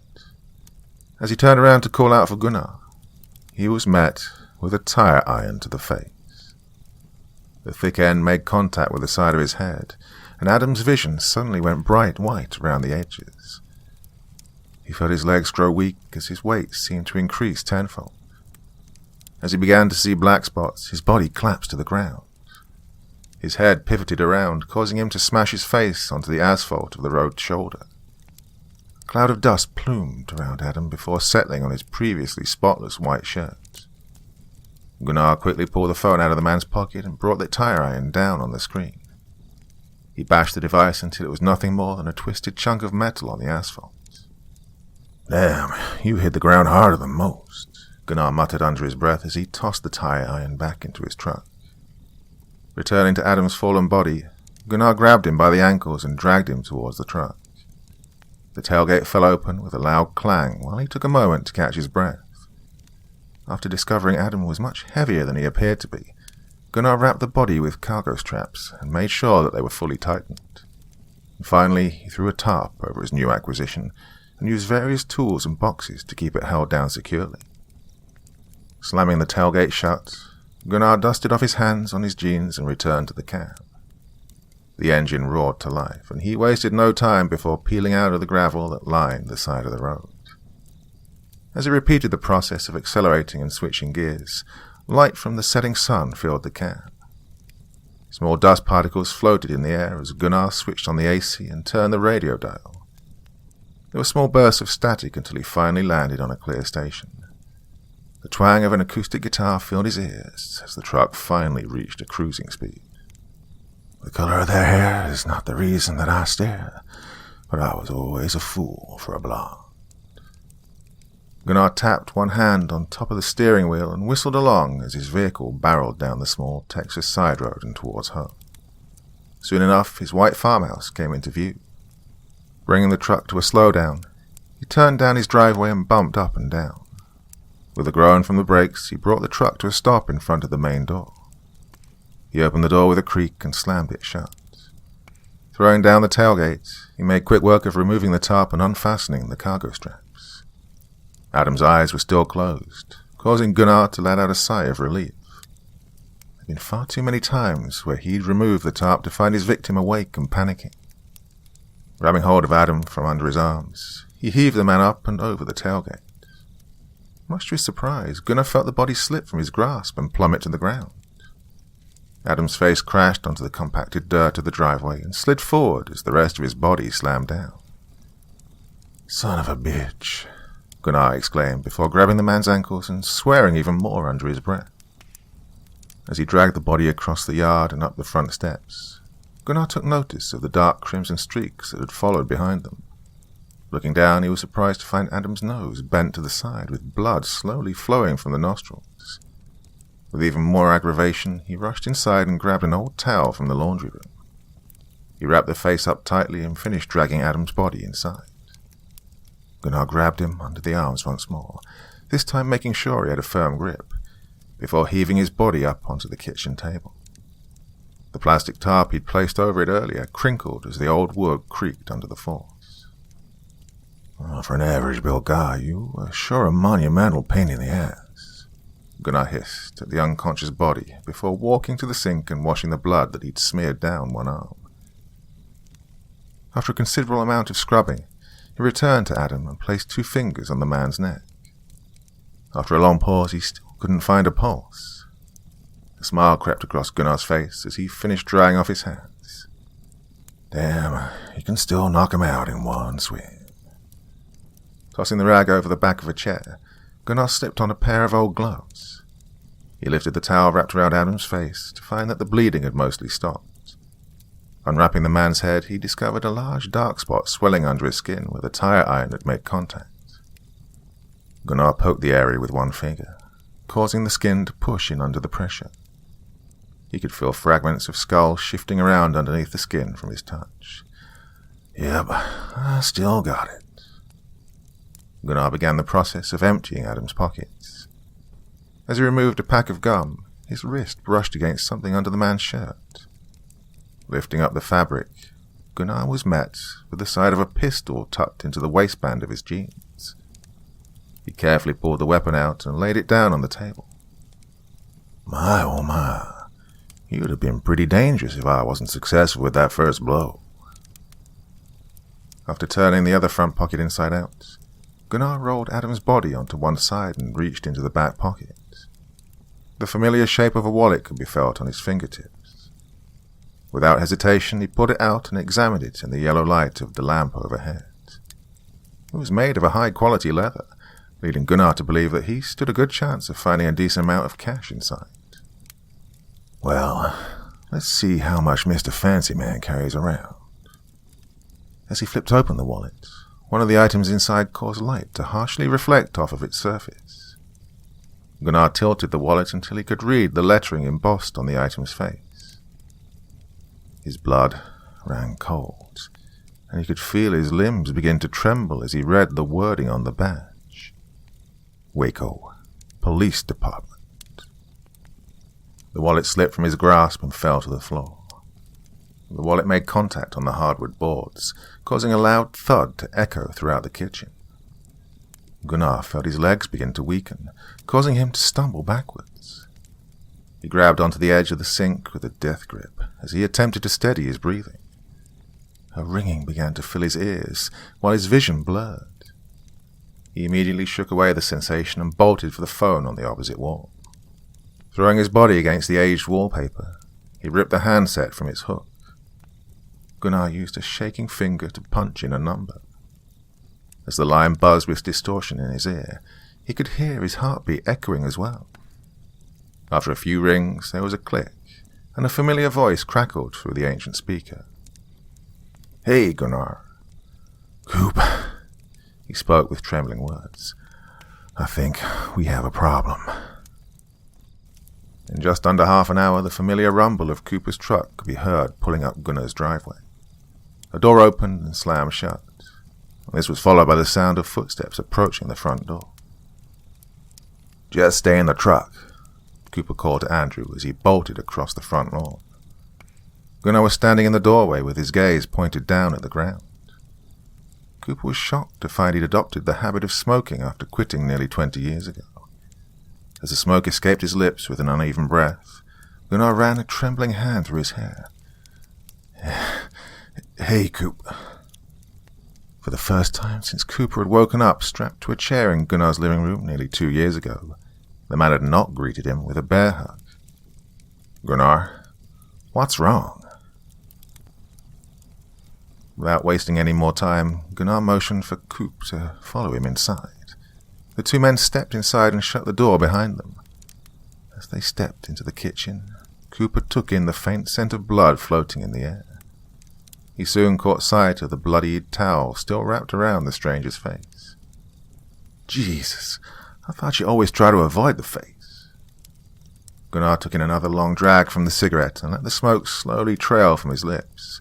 The entire time, he kept his eyes pointed directly at the body. I dropped in on the ground while pulling him out of the truck. The fucker may have been dead, but that surely didn't stop his nose from bleeding. Cooper walked closer to the table and examined the corpse. As his gaze traveled up the lifeless figure, Gunnar tapped the cigarette. Small bits of glowing ash fell to the floor without any concern as to the cleanliness of his home. Cooper shrugged and scratched the back of his head. I don't get it. Is there something I'm missing? Gunnar's cold grey eyes darted to the wallet that was lying closed on the table. He motioned with the end of his cigarette towards it and didn't speak a single word. Cooper looked over at it and slowly extended a hand to pick it up. As he inspected the leather, Gunnar stared at him with a completely blank expression. Damn, this guy must have been carrying a good amount of cash in something this nice. Opening it up, Cooper's attention was immediately captured by the golden badge reflecting the sickly yellow light from overhead. A lump formed in his throat as Cooper found himself choking on his words. After a few soft mumbles, he managed to let the words escape through his lips. Oh, fuck. Gunnar sighed and inhaled deeply, causing the last of the cigarette to burn down to the filter. He flicked the butt towards the corpse, causing it to strike and leave a small black spot on Adam's neck. It's real, isn't it? Gunnar asked with a shaking voice. Cooper tilted it in the light and read over the lettering multiple times. It appears so. Out of nowhere, Gunnar turned around and kicked his boot into one of the cabinets. The impact caused a loud bang to echo throughout the room and made Cooper drop the wallet on the table. He stared at the black smudge that was left in the wake of this man's rage. God damn it! Well, Cooper had never heard Gunnar shout before. For a man that he'd come to know as being kind and gentle, the sudden outburst almost scared him. Gunnar, you need to get a grip. He turned to face Cooper with a mixture of anger and fear plastered on his face. Do you not understand that this is the end, Cooper? I killed a cop, for fuck's sake. It's not going to be long until I have every officer in the eastern part of Texas breaking down my door to put a bullet in my head. Without warning, Cooper stomped over to Gunnar and grabbed him by the collar. He clenched his fist and gave the older man a good punch to the face. Gunnar's head quickly pivoted to the sides. His lips split open, causing a light trickle of blood to begin oozing from the small laceration. Cooper pulled his gaze back at him and shook him by the shoulders. I'll be damned if you start freaking out on me. You're the one that taught me to always keep a level head when situations arise, and now is hardly the time to show me otherwise. Gunnar rubbed his jaw and leaned back against the sink. Thank you, Coop. I'm sorry to lose my better judgment like that. Cooper sat on the edge of the table and let out a breath of frustration. Pinching the bridge of his nose, he inhaled and kept his gaze pointed down at the floor. Where's his phone? I crushed it to pieces on the side of the road. What about his car? It should still be sitting abandoned with a flat tire. Cooper looked Gunnar dead in the eyes. There was a moment of silence between the two of them before Cooper spoke once more. Were there any cameras? Cameras? Gunnar asked with confusion. I'm assuming you only targeted him because you had no idea he was in an unmarked patrol car. Almost all of them have hidden cameras, but some are more noticeable than others. Did you happen to see any? If I saw a fucking camera, do you think I would have crushed his skull in? Gunnar asked sarcastically while motioning a bloodied hand towards the corpse. Cooper glanced over at the motionless body and stared at it. The sound of cicadas chirping outside drifted in through the mesh front door and into the kitchen. As he gathered his thoughts, Gunnar grabbed a small rag hanging from the back of a chair and put it to his lip. We need to go back, Gunnar. Come again? I said, we need to go back, Cooper repeated with a newfound tone of authority. If there was a chance you were captured on camera, we need to go pull the SD cards and destroy them. Without another word, Cooper jumped to his feet and walked towards the front door. Gunnar did not hesitate to follow closely behind. As the men stepped over the threshold, they were met with the comforting cool of the night air. "Oh, beautiful night for a shit show," Gunnar muttered under his breath as they hopped into Cooper's truck. As the vehicle made its way down the abandoned back road, Cooper explained the situation to Andrew. The teen sat in silence as the details were explained to him. Gunnar would occasionally catch his gaze in the rearview mirror, causing him to feel a small amount of embarrassment for the situation he created. "Turn here," Gunnar said over the road noise. Cooper cut the wheel and brought the truck onto another seemingly abandoned side road. "It's going to be about a mile or two up ahead." As the vehicle climbed a small hill, Gunnar felt his stomach drop as the blue and white glow of flashing lights could be seen just over the top. Before he had a chance to say anything, Cooper quickly turned around. "Undo your seatbelt and get down as low on the floor as you can." Without any hesitation, Gunnar did as he was told. The man fumbled with the restraint before quickly dropping to the floor below the back seat. Just before they climbed over the hill, Andrew took the jacket by his feet and threw it over the man's form. As the truck crested over the hilltop, a short line of police cars could be seen both in front of and behind the unmarked vehicle. "Don't stare," Cooper said coldly. Andrew directed his attention back to the road in front of them. As they approached the small gathering, Cooper signaled and moved into the adjacent lane. He let off the accelerator a little bit to avoid roaring by all the policemen. Passing by, his eyes quickly darted to the side to inspect the car Gunnar had approached just a couple of hours ago. When the truck had moved past all the stopped vehicles, Cooper signaled once more and brought the truck back into its respective lane. "Did you see anything?" Gunnar asked while keeping his head pressed on the floor. "I couldn't make anything out. I didn't want to stop or slow down too much." From behind him, Cooper could hear Gunnar beginning to breathe heavily as the truck continued down the road. The three of them remained silent the rest of the way to Cooper's home. When they finally pulled into the driveway, Susan rushed out the front door to greet them. Andrew hopped down from the passenger seat and opened the back door. Gunnar sat up from his position on the floor and slowly climbed out of the truck. A glazed look covered his eyes as he stumbled forward. Susan quickly ran over and placed one of his arms around her shoulders. Andrew did the same, and the two of them led Gunnar inside. "Put on the news and see if anything's been reported yet," Cooper called from the kitchen as he grabbed a bottle of water from the refrigerator. As he placed it within Gunnar's field of vision, the man instead motioned his head towards the liquor cabinet on the other side of the living room. Cooper nodded and grabbed a bottle of brandy and a glass from the shelves. He handed them to Gunnar, who in turn set the glass on an end table. Pulling the cork from the neck with a soft squeak, he continued to take a decent gulp straight from the bottle. Gunnar did not so much as flinch as he swallowed the dark amber liquid and stared at the television screen.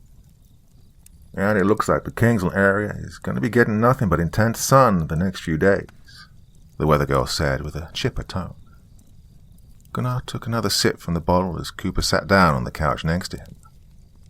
A cheaply animated cloud floated across the screen before the two anchors seated at their desk came back on. "Before we get to tonight's main segment, we have a missing persons report out of Round Rock," the male anchor said with a serious tone. Cooper's blood ran cold as Gunnar slowly lowered the bottle from his lips.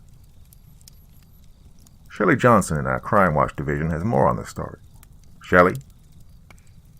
The screen went through yet another cheap transition before a petite blonde appeared. "Thanks, Anderson. Police are asking for the public's help in what they're now considering to be a missing persons case." A video of the undercover car and the surrounding police vehicles appeared on the television, with the word "live" spelled with capitals in the corner. A Round Rock police officer was driving back from a call when he noticed a vehicle on the side of the road. As he stopped to offer assistance, he found it to be abandoned. He became even more concerned when the destroyed remains of a cell phone were found on the shoulder. Running the plates, the officer discovered that the vehicle was in fact an undercover car registered to Waco Chief of Police Adam Blundell. A picture of Adam standing in front of an American flag with a large smile across his face appeared on the right half of the screen. While deputies soon arrived on the scene, investigators were able to pull some footage from the hidden cameras on both the front and rear of the vehicle. Cooper heard the bottle of brandy crash to the floor and shatter into small fragments. The liquid pooled on the hardwood floor at Gunnar's feet to small bits of glass scattered across the living room floor. Unfortunately, the lens of the rear-facing camera was partially obscured by road grime. However, investigators were able to pull audio and a slightly distorted screenshot from the video. This screenshot contains what they claim is the clearest view of the now wanted suspect. Adam's portrait was soon replaced by a smudged photo with an audio sound wave below it. As Gunnar's voice could be heard through some distortion, Cooper stared at the image on the screen. Part of Gunnar's face could faintly be made out through the smudge that took up a considerable portion of the image. Authorities suspect foul play as part of the audio also appears to contain an assault on Chief Blundell. However, we will not play that on air. This has led Round Rock police to heavily suspect foul play. A red pickup truck, estimated to be from the early 80s, was also captured on the front-facing camera. However, the vehicle did not have any license plate to identify it. The image of the sound wave disappeared and was replaced by a screenshot of Gunnar's pickup truck and another photo of Adam posing with a woman. The two of them were holding a baby wrapped in a light blue blanket. Chief Blundell's wife, Judith, is asking for anyone with knowledge on what could have happened to her husband to please come forward. The screen cut once more and was now fully taken up with a video of the woman from the previous photograph. Her eyes and the skin around them were red raw. As she spoke, her voice cracked multiple times. "Please, help my precious Adam come home." She took a pause and sniffled. Quickly composing herself, she let out a heavy sigh and looked back to the reporter off camera. I don't want my baby boy growing up without his father." As Judith spoke the last few words, the minuscule shred of self-control she'd managed to hold onto had slipped away. She completely broke down, causing the camera to cut off her heaving sobs. "We once again ask the public to assist in identifying this man." The blurred photo of Gunnar came back up onto the screen, along with the audio clip of his voice. "He's wanted by police and is now considered the main suspect in the disappearance of Chief Adam Blundell." Cooper slowly turned to find Gunnar's eyes glued to the screen. As the segment cut to the next story, his gaze remained unblinking and focused. "Gunnar," Cooper asked while placing a hand on his shoulder and slightly shaking the man. "I don't feel so good." Before Cooper could ask him to clarify, Gunnar leaned forward and heaved. Vomit soon spewed from his mouth and into the puddle of brandy still at his feet. His body began to pitch forward, causing Andrew to jump from his chair and help Cooper push Gunnar's body back. His head tilted back, causing his gaze to point directly up at the ceiling. A mumble escaped his lips, but no one in the room was able to make out what it was. "Is he drunk?" Andrew asked. "No," Cooper responded while running to the kitchen and grabbing a bag of frozen peas. As he placed it over Gunnar's forehead, he reached down and grabbed hold of the man's trembling hand. "He's just scared." "Should we be?" Andrew's question left Cooper without an answer. He continued to hold Gunnar's hand while a news story softly played in the background. Gunnar's eyelids fluttered before his vision blacked out and he slipped into unconsciousness. In what seemed like no time at all, his eyes opened to the harsh rays of morning sun streaming in through the living room windows. The smell of fresh coffee filled his senses just before his temples began pulsating. Reaching up and grabbing hold of his head, the man let out a pained groan. "You're gonna want this." Gunnar looked up to find Cooper standing beside the couch. A mug of steaming black coffee was held in his outstretched hand. "Thanks, Coop," Gunnar mumbled while taking the mug. Cooper sat down in a chair across from the couch and let out a heavy sigh. "This is going to be a hard one to get ourselves out of," he mumbled while staring up at the ceiling. Gunnar remained quiet for a moment before taking another large gulp from the mug. The throbbing began to subside as his body slowly started to recover from the night before. I'm honestly not sure if we'll be able to, Coop. Gunnar took in a deep breath before finishing off the coffee and resting the mug on the adjacent end table. This town has had a few issues in the past that had me worried, but they never really caused me too much alarm. I'd handle them relatively quickly and life would move on. However, I've never had to deal with law enforcement before. This town has been able to keep its secret hidden for decades, but, well, this... Gunnar nodded his head towards the muted television. The news cycle was once again playing the clip from the previous night. Well, this has me terrified out of my fucking mind. The blurred image of Gunnar's face appeared on the screen once more. As the news anchor's lips moved with silence, Cooper retrieved the pot of coffee from the kitchen and refilled both their mugs. I didn't get much sleep last night, so I've been up for a good few hours trying to formulate a plan that could hopefully alleviate all this. Gunnar raised an eyebrow and sipped from the mug. Oh, by all means, let me hear it. Well, the biggest concern I have now is the body lying on your kitchen table. In hindsight, we shouldn't have left your house without at least putting it in the barn. Gunnar scoffed as he watched the image on TV switch to the portrait of Adam. Well, considering how dazed I was last night, I'm surprised a bigger mistake didn't happen. I gotta thank you for keeping me level-headed. Cooper nodded and continued speaking. Once you feel like you've fully recovered from last night's episode, I'm going to take you back home to dispose of his body. Get a fire going as hard as you can and burn him up. I also want you to take any meat from the freezer and throw it in as well. What should I do with the bones? Cooper sighed and swirled the coffee around in the bottom of his mug. Oh, this is going to be the tedious part. I know for a fact that there are bones from numerous other victims that have accumulated over the years. I need you to be extremely thorough in making sure that the farmhouse and barn are completely stripped clean. Once you've collected everything, grind them up into fine powder and spread it across the wheat field in the far corner of the property. Gunnar nodded along as Cooper spoke. The last thing we'll need to do is dispose of your truck. Susan is going to pull everything out of it and drive that thing into a flooded quarry about 15 miles outside of town. I've already arranged for Ronnie to get you a replacement with real license plates and everything. He and his wife will meet Susan at the quarry, and she'll return to your house with a new truck. While you and Andrew finish disposing of any meat, she'll be scrubbing your house from top to bottom. What about the townspeople? Gunnar asked, catching Cooper by surprise. I can tell just how much trouble you've gone through to come up with this plan to keep me safe, Coop, but I think we also need to consider the possibility of law enforcement questioning the people of this town. Cooper ran a hand through his hair and took a large sip of coffee from his mug. Yeah, that's the last thing I wanted to bring up. I think the greatest threat to keeping all of this under wraps could be our own neighbors. No matter how they may react to my strategy, I think it's about time we stop this once and for all. I'm going to call a meeting at the church and try to put an end to all of this. Gunnar sat in silence as he ran over the plan in his head. Cooper waited for him to respond and was taken aback when the room was filled with a light chuckle. You know how many painfully long and agonizing years I've waited for all this to end, Gunnar said with a laugh as a smile spread over his lips. I've tried on a few occasions to make all this stop. There was always a small handful of people in this town who wouldn't hear any of it. He paused and slowly turned to look at Cooper.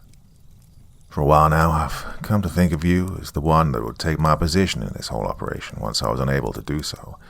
And now, you may just be the one who could finally put an end to it. Cooper leaned back in his chair and stared outside. The branches of the oak tree on the front lawn trembled slightly in the Texas summer breeze, causing a few leaves to break free and tumble through the air. Well, as much as I'd love to see that happen, I'm just not sure how well some people are going to take this news, Gunnar. Then do what my father did, Gunnar said, with his tone now reverting to one of complete seriousness. These people fear you, Coop. From the way I see them act around you, it's not just a respect for your power. They're legitimately terrified with what you can do. If someone opposes your leadership, then fight back. Whether that means verbally or physically fighting back is completely up to your discretion.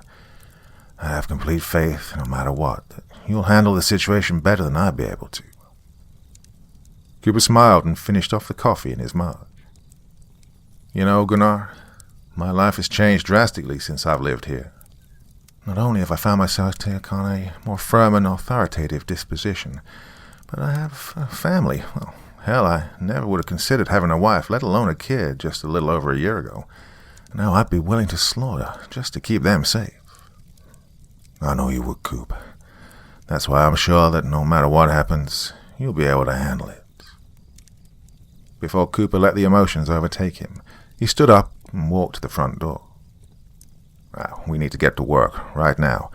Time is the most precious thing we have," Cooper said while slipping on his boots. Gunnar nodded and walked over to meet him. Cooper called for Susan and Andrew, and all four piled into his truck. Quickly starting the engine, the vehicle sped down the driveway and onto the main road. During the ride back to Gunnar's house, Cooper made sure everyone had the details of their task fully memorized. Soon enough, the white farmhouse came into view, and Cooper let off the accelerator. As the truck rolled to a stop in front of the home, Andrew had already flung open his door. He and Gunnar rushed out and bolted for the front door. The screen door slammed behind them while Susan climbed down from her seat. Cooper rolled down the passenger side window and called to her. "Ronnie said he'll be at the quarry in about half an hour, so you don't have too much time to clean out Gunnar's truck and get down there. You sure you're comfortable jumping and rolling from a moving car?" "Don't you worry about me. Just make sure you keep this town from going under." Susan leaned through the window and gave her husband a kiss before passing a hand down his cheek. "I know how some of these people can be, so promise me that you'll take care of yourself." "I'll make sure to stop them before they even have a chance of trying anything," Cooper said with confidence as he patted the firearm strapped in the holster on his belt. With one final smile, Susan started towards the barn as Gunnar finished backing the truck inside.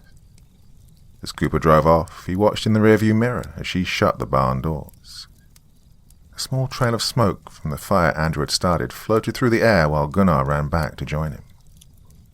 "God, I hope this works," Cooper muttered under his breath. He turned up the radio to drown out his own thoughts and made his way towards a small church in town. When he finally reached the building, he noticed that almost everyone in town had already arrived. The last few people walking up the old wooden steps and through the doorway. Cooper brought the truck to a halt and killed the engine. Shoving the keys in his pocket, he quickly ran across the grass and bounded up the steps in a single stride. As he ran through the doorway, the heads of everyone sitting in the pews turned to look at him. All the chatter ceased, and an eerie silence hung in the room. Not knowing what else to do, Cooper folded his sunglasses, slid them on the neck of his shirt, and walked towards the front of the room. "Stephen, close the doors and keep a lookout for anyone driving up," he said, without any tone of politeness. The man he addressed did what he was told and slammed the oak doors shut. Cooper walked up the 2 steps that led to the altar before turning around to face the crowd. He let out a sigh and sat down on the top step. "Well, we don't have time for bullshit, so I need to know something. Am I correct in assuming that everyone here knows what happened yesterday?" No one in the room spoke. Instead, they just all nodded their heads. "Good. Now, to address any concerns you may have, I can assure you that the matter is being taken care of.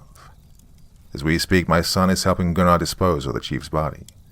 Susan is driving Gunnar's truck into the quarry outside of town. Well, thanks to Ronnie and his wife for helping us get a new truck and all the necessary registration. I assume everything went smoothly?" Cooper nodded to a couple sitting in the second row. They returned the gesture with small waves. "That truck should never see the light of day again," Ronnie called out. Cooper breathed a sigh of relief before continuing. "Once again, I can assure you that the matter is being taken care of in the most efficient and thorough way possible. You all know how meticulous Gunnar is with his work, so I can assure you that after tonight, not a single shred of evidence will be left." "If he's so damn meticulous, why'd he even mess up in the first place?" a voice muttered from the back of the church. Cooper immediately shifted his gaze in the direction of the voice. A few eyes darted to look at a man sitting next to them. He stared at Cooper without any remorse for his statement. "What was that?" Cooper asked while standing to his feet. Everyone in the church watched with dread while Cooper slowly stepped in the man's direction. Stopping in front of the man at the end of the row, he stared down at him with a blank expression. "Care to repeat yourself, Jack?" Jack looked away from Cooper's gaze before speaking. "If he's so careful like you say, then he shouldn't have messed up in the first place," he said while staring down at the floor. Cooper scoffed and turned away. He shook his head from side to side before looking back into the pew. "You know what? You have some real fucking nerve talking about Gunnar like that." Jack sat in silence and refused to look at Cooper. The church was dead silent for a long time before Cooper decided to speak again. "You know, if you're going to insult my good friend behind his back, then the least you could do is look me in the fucking eyes," Cooper screamed while bending down to Jack's ear. The man tensed up as Cooper's booming voice left a soft ringing in his ear. Cooper turned away and began walking down the center aisle. "Sometimes I wonder if you people fully appreciate just how much Gunnar has done for this town. As much as he's wanted to stop this, you still persist." "If you wanted to stop, then you should have told us," another voice called out. Cooper turned to face where the comment had come from. A look of bewilderment spread across his face. "Don't give me that bullshit. Almost every time he told one of you, he was met with the threat that you'd just go kill someone yourself. Now, some of you respected his demands, and I greatly appreciate that, but others pressured him into doing it. He was terrified that someone in this town would go behind his back and just try to do it themselves. I think it's pretty damn safe to assume that the vast majority of you wouldn't be able to pull off what Gunnar does, let alone with the same attention to detail." Cooper stared down everyone in the room. Not a single person spoke while his eyes passed over all of them. "You took advantage of something that Gunnar did for special occasions and began asking for it on a regular basis. He's exhausted himself to the point where I'm surprised it took him this long to make a mistake. Hell, this wasn't even really his fault. Gunnar had no way of knowing that who he was going to kill yesterday was the chief of police. This is the first mistake he's made during the decades of this whole operation. Some of you are ready to crucify him for it." Cooper shook his head and rubbed his eyes. "Gunnar told me not too long ago that he believed I was the perfect person to take over this operation when he felt the time came. Now I don't even want it. It's gotten to the point where the meat is more of an addiction than a delicacy. And that's why, starting today, no one is going to be killed for this town's consumption again." Chatter erupted throughout the room. Insults were hurled at Cooper as he sat back down on the steps of the altar. As some people bolted upright from their seats to curse and point at him, he sat in silence and looked over the crowd. When the group showed no signs of calming down any time soon, Cooper sighed and quickly pulled the pistol from his waist. A shot cracked through the air as the bullet tore through the ceiling. The talking immediately stopped, and all eyes darted to stare at Cooper. "I swear to God that if one more person interrupts me, I won't hesitate to clobber their head with this," he said while rattling the gun in his hand. Standing up, Cooper began slowly walking down the aisle and looking over all the faces staring at him with fear. "Now, as I was saying, it's time we all put an end to this. With all the advancements in technology that have been made since Gunnar's father started this entire ordeal, it's a miracle that an incident like this didn't happen sooner. For the longest time, my biggest fear was that a dash cam or something similar would catch Gunnar. But now I think the greatest risk comes from the people in this room." Despite the direct insult at the crowd, everyone remained silent. Although some members of the group were staring at Cooper with boiling anger, they managed to keep from speaking. "I'm surprised it took Gunnar killing a chief of police for me to realize that it's some members of the town he loves and helps that are the biggest threat. The fact that some of you are so stubborn and oblivious to the risks of the operation makes me terrified." Cooper reached the front of the church once more and turned to face all of them. "It's one thing to cover up a mistake Gunnar makes, but it's exponentially more difficult for me to keep track of everyone. I know some of you are overly confident in your ability to kill another human being, but I can assure you that it's not worth doing what Gunnar does to test that ability. All it takes is a single mistake to bring all the officers in Texas swarming onto this town. As he looked over all the faces locked on him, Cooper remembered the advice Gunnar had given him. I'm not asking you. I'm telling you that neither Gunnar nor I will be slaughtering another human being for this town. This isn't about your personal desires. This is about the safety of everyone. I don't want my son, or any of your kids for that matter, growing up in an orphanage because their parents are rotting away in some prison for the rest of their lives. If anyone has a problem with that, then speak up. The room remained silent as Cooper scanned the faces staring at him. Just as he was preparing to stand up and leave, some scoffed from further back in the room. His eyes darted around to find Jack rolling his eyes and lightly shaking his head. You know what? I fucking tried being reasonable, Cooper yelled while jumping to his feet and walking down the aisle with footsteps that thundered and shook the floor. Frozen in fear, Jack gawked at Cooper as he came in front of him and grabbed the man by his hair. Cooper ripped Jack from his seat and sent him crashing to the floor. The man yelled out as he was dragged towards the front of the church. As he was pulled kicking and screaming to the front steps, everyone else sat in stunned silence. Cooper stopped at the first step and brought Jack's face crashing down onto the wood. There was a sickening crunch as the man's nose collapsed and blood began to pour from one of the nostrils.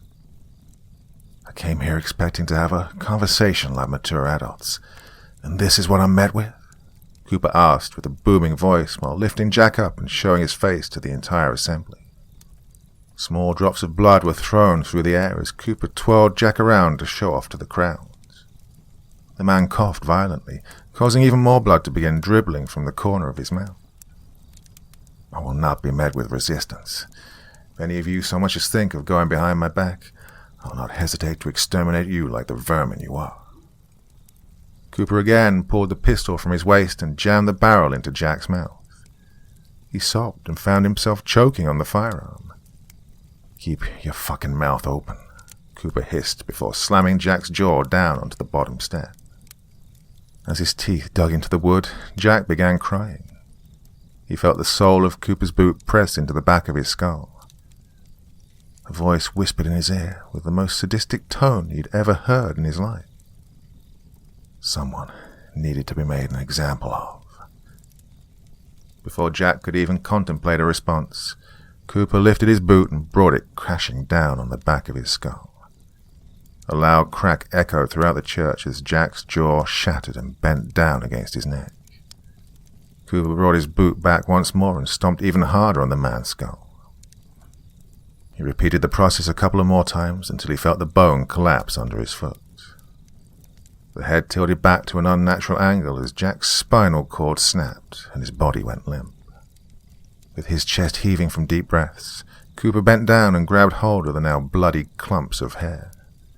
Lifting Jack's body up, he twirled it around to face the crowd. Some looked away, while others stared in complete shock at the tongue and jaw hanging down against the neck.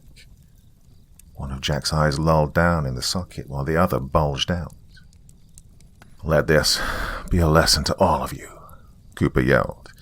If I even hear the smallest rumor that someone is about to go behind my back, I will make sure that you leave this earth with the most immense pain and suffering that I can manage. Cooper threw Jack's body forward, causing it to slide a short distance across the floor and leave a dark crimson smear across it. As blood began to pool around Jack's deformed head, those sitting in the nearest pew scooted away. The liquid reflected the spectrum of colored light pouring into the room through the stained glass windows behind Cooper.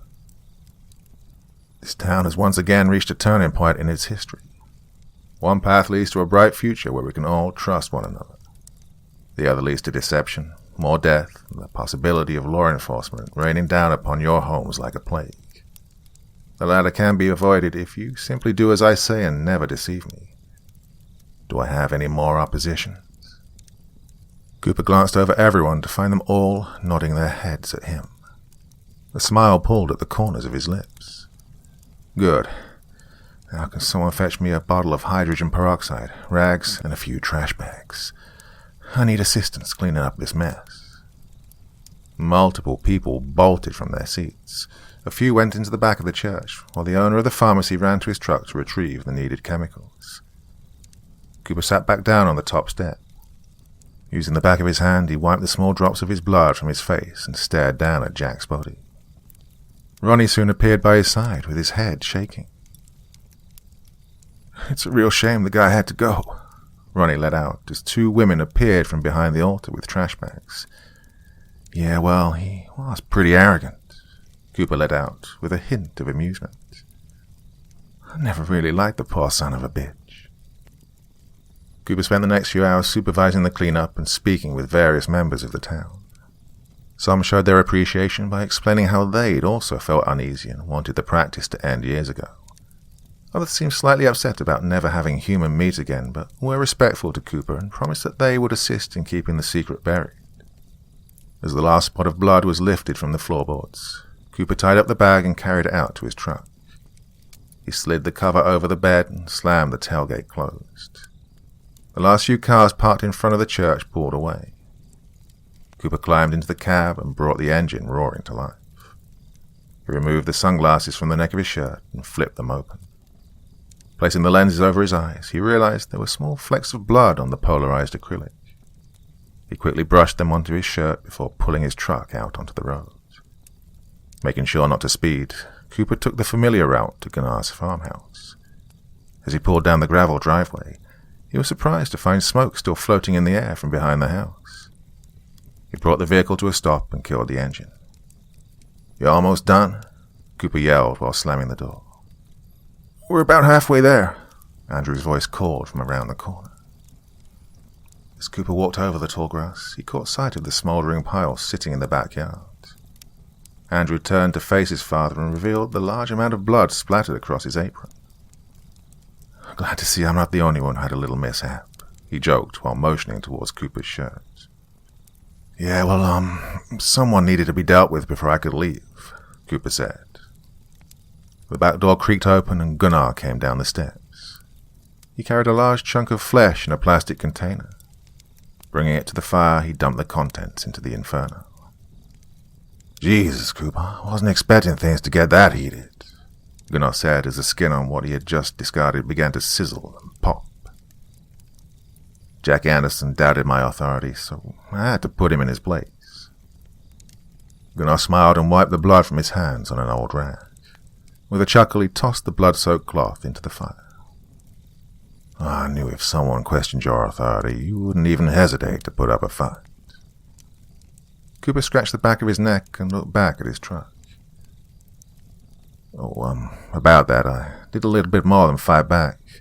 I know the two of you have had enough work dealing with Adam as it is, but there's just a little bit more we need to take care of. I'd be more than happy to give a helping hand as well." "Just back your truck up and we'll take care of it," Gunnar said while tying the strings of his apron around his back once more. "You're lucky that your son has gotten good at this, or else I'd be more worried." Cooper looked over at Andrew and smiled. "Well, as proud as I am, I hope you don't feel upset for having this newfound skill and never being able to use it after today." Andrew smiled at his father as he let one of the trash bags hit the ground with a thud. "Well, like you said earlier, Dad, this is all for the best. Change may not always be pleasant, but it's what lies ahead that makes all the discomfort worth it." Cooper's cell phone rang just as Andrew finished speaking. He quickly pulled the device from his pocket and swiped the screen to answer. "Hello?" "Cooper," a voice panted out from the other end. "Mike, I thought I recognized that voice. Is everything all right?" "A caravan of Texas State Trooper vehicles is headed in your direction." Cooper's limbs went numb as the sentence echoed in his head. His lips moved to speak, but he found himself unable to. "Did you hear me?" Cooper shook his head and stumbled over his words. Yeah, I heard you. Jesus Christ, how the hell did they find out?" Andrew and Gunnar both stopped working. They stared at Cooper with bewilderment as the fire continued to pop and snap behind them. Gunnar stepped closer with a look of worry slowly growing on his face. A couple of them came by Ronnie's shop to ask if he recognized the photo of Gunnar's truck that's been circulating on the news. He keeps a small collection of photos of customers behind the desk, and they noticed the one of Gunnar standing in front of his truck. Well, he had no choice but to hand it over when they asked to see it. Cooper ran a hand through his hair and grabbed a tuft out of frustration.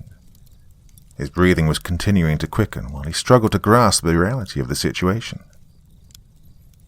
Ronnie just called me and wanted to warn you. You probably got about 10 minutes before they get there. I'm sorry, Cooper. Yeah, it's fine, Mike. You don't need to apologize. We tried our best. Without another word, Cooper ended the call and dropped the phone back in his pockets. His eyes stared down at the ground while the world around him seemed to spin. As he slowly lifted his head to look at Gunnar, he could already feel tears forming in the corners of his eyes. Without warning, he turned round and slammed his fist against the house's siding. Oh, fuck. He slammed again, causing Susan to run out the back door and down the steps. She ran over to Cooper and placed her hands on his shoulders. She turned to look at Andrew and Gunnar for an explanation, but her son's expression explained the entire situation. So, what ended up giving me away? Gunnar asked. The photo of you in your truck hanging behind Ronnie's desk, Cooper let out with a sniffle. Gunnar smiled and looked out in the direction of the quarry. The wind had picked up, causing the smoke from the fire to billow behind him. Oh, I forgot about the damn thing. Old Ronnie took that the day he sold that truck to me. Had I known it'd be my undoing, I would have denied him taking it all those years ago. Any idea how much time I got till they're here? 10 minutes at most. Gunnar paused and looked down at the trash bags that littered the ground around the fire. After the three men stood in silence, he looked up to the sky. Pink and orange streaks of clouds scattered the dark blue sky as the sun began to sink lower. Another breeze blew across the property, and he inhaled deeply. You smell that, Coop? One of my favorite things about living out here is being able to smell the scent of the crops carried on the breeze. It really puts my mind at ease. Cooper found himself awestruck at just how calm Gunnar was behaving. What the hell are you talking about? Do you not understand that a small army of police are on their way out here to arrest you? Oh, no, Coop, I'm completely aware. I'm just taking a minute to appreciate the last few moments I have on this earth. Cooper looked over to his son. Andrew was staring at Gunnar with trembling lips and tears streaming down his cheeks. It really is the damnedest thing, Coop. I was scared out of my mind last night about getting caught. What upset me the most wasn't the thought of going to jail or being executed. I was most worried about how you'd be able to handle my absence. Gunnar turned to look at Andrew and then Susan. Well, I don't have a single doubt in my mind that you're fully capable of keeping this town safe. If you fight for it even half as much as you do for your family, then I have no worries for its future. Cooper sobbed and quickly wiped the tears from his eyes with the back of his sleeve. Gunnar, you can't let them get you. We have to find somewhere else for you to live. Gunnar held up a hand and signaled for Cooper to stop. As much as I appreciate you wanting to help me, Coop, I've come to accept that my time on this earth is over. If I leave, then they'll interrogate the town. Eventually someone will snap, and our history will be brought back into the light for the world to gawk at. But my chances of surviving a shootout are also extremely slim, so I don't see the use. It's time for me to take this secret to the grave. After all, I think you and I can both agree that prison isn't exactly the place for me. He stepped forward and pulled a knife from his pocket. Gunnar pulled Cooper's hand from his side and placed the blade in his palm. I still remember telling you how I would threaten my victims with this very knife. It was the night that you woke up strapped to my chair in my living room. Gunnar patted the knife before Cooper wrapped his fingers around it and sighed heavily. I never would have thought earlier that day just how that evening would play out. Had I known that you'd end up being the person I ended up trusting to run this town in my absence, I would have put your unconscious body in the passenger seat instead of the truck bed. Cooper laughed and gave up the fight of holding back tears. They ran down his face and left streaks through the blood splatter that had partially dried on his skin. Without warning, he leaned forward and wrapped his arms around Gunnar. As he wailed, Gunnar patted Cooper on the back and returned the embrace. "I know it hurts, Coop, and it's going to hurt for a long time. There's no shortcut around the grieving process. All I can really say is to not let it cloud your judgment." Cooper pulled away and looked Gunnar dead in the eyes. He sniffled and found the man smiling at him. Despite the severity of the situation, Cooper smiled back and extended his hand. Gunnar grabbed it and shook. "Thank you, Gunnar, for everything you've done. I couldn't imagine a better life than the one you helped me lead." "Keep your head held up high, Coop." Gunnar turned to Andrew then and embraced him. "Listen to your old man, Andrew. No matter what you think at times, he always knows what's best." "I will, Uncle Gunnar." Andrew barely managed to choke it out. He then turned to Susan, who ran up and gave the man a kiss on the cheek and a hug. "Keep up the good work with this one, Susan. I know you'll continue to keep him in line." She smiled and turned to her husband. Cooper returned the gesture to her before Gunnar began walking to the back door. "Y'all best be getting a move on. Those officers can't be too far away by now. I don't want you seen leaving this property." With a final wave, Gunnar vanished into the house. The screen door slammed behind him, and footsteps could be heard going to the living room. Cooper, Susan, and Andrew quickly went to the truck. The doors creaked open as everyone hurried to pile inside. Before Cooper started the engine, he heard the familiar crackle of static from Gunnar's radio. They sat in the cab and he stared forward over the property. A cool breeze entered through the open windows, bringing with it the smell of crops. Various memories of visiting Gunnar filled his mind as Cooper watched tree branches sway in the wind, with the orange sun glowing behind them. Wrapping his fingers around the keys to crank the ignition, Cooper paused when a gunshot rang out. He immediately stopped, slowly looking up into the rearview mirror.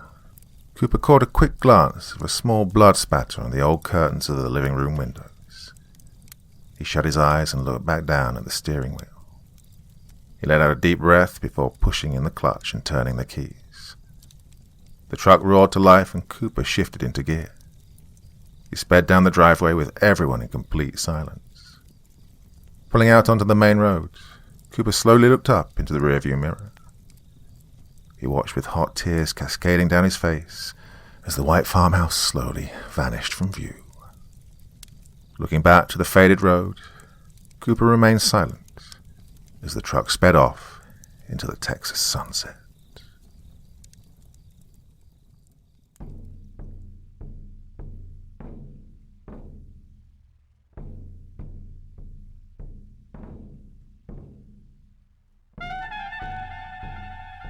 And so once again, we reach the end of tonight's podcast.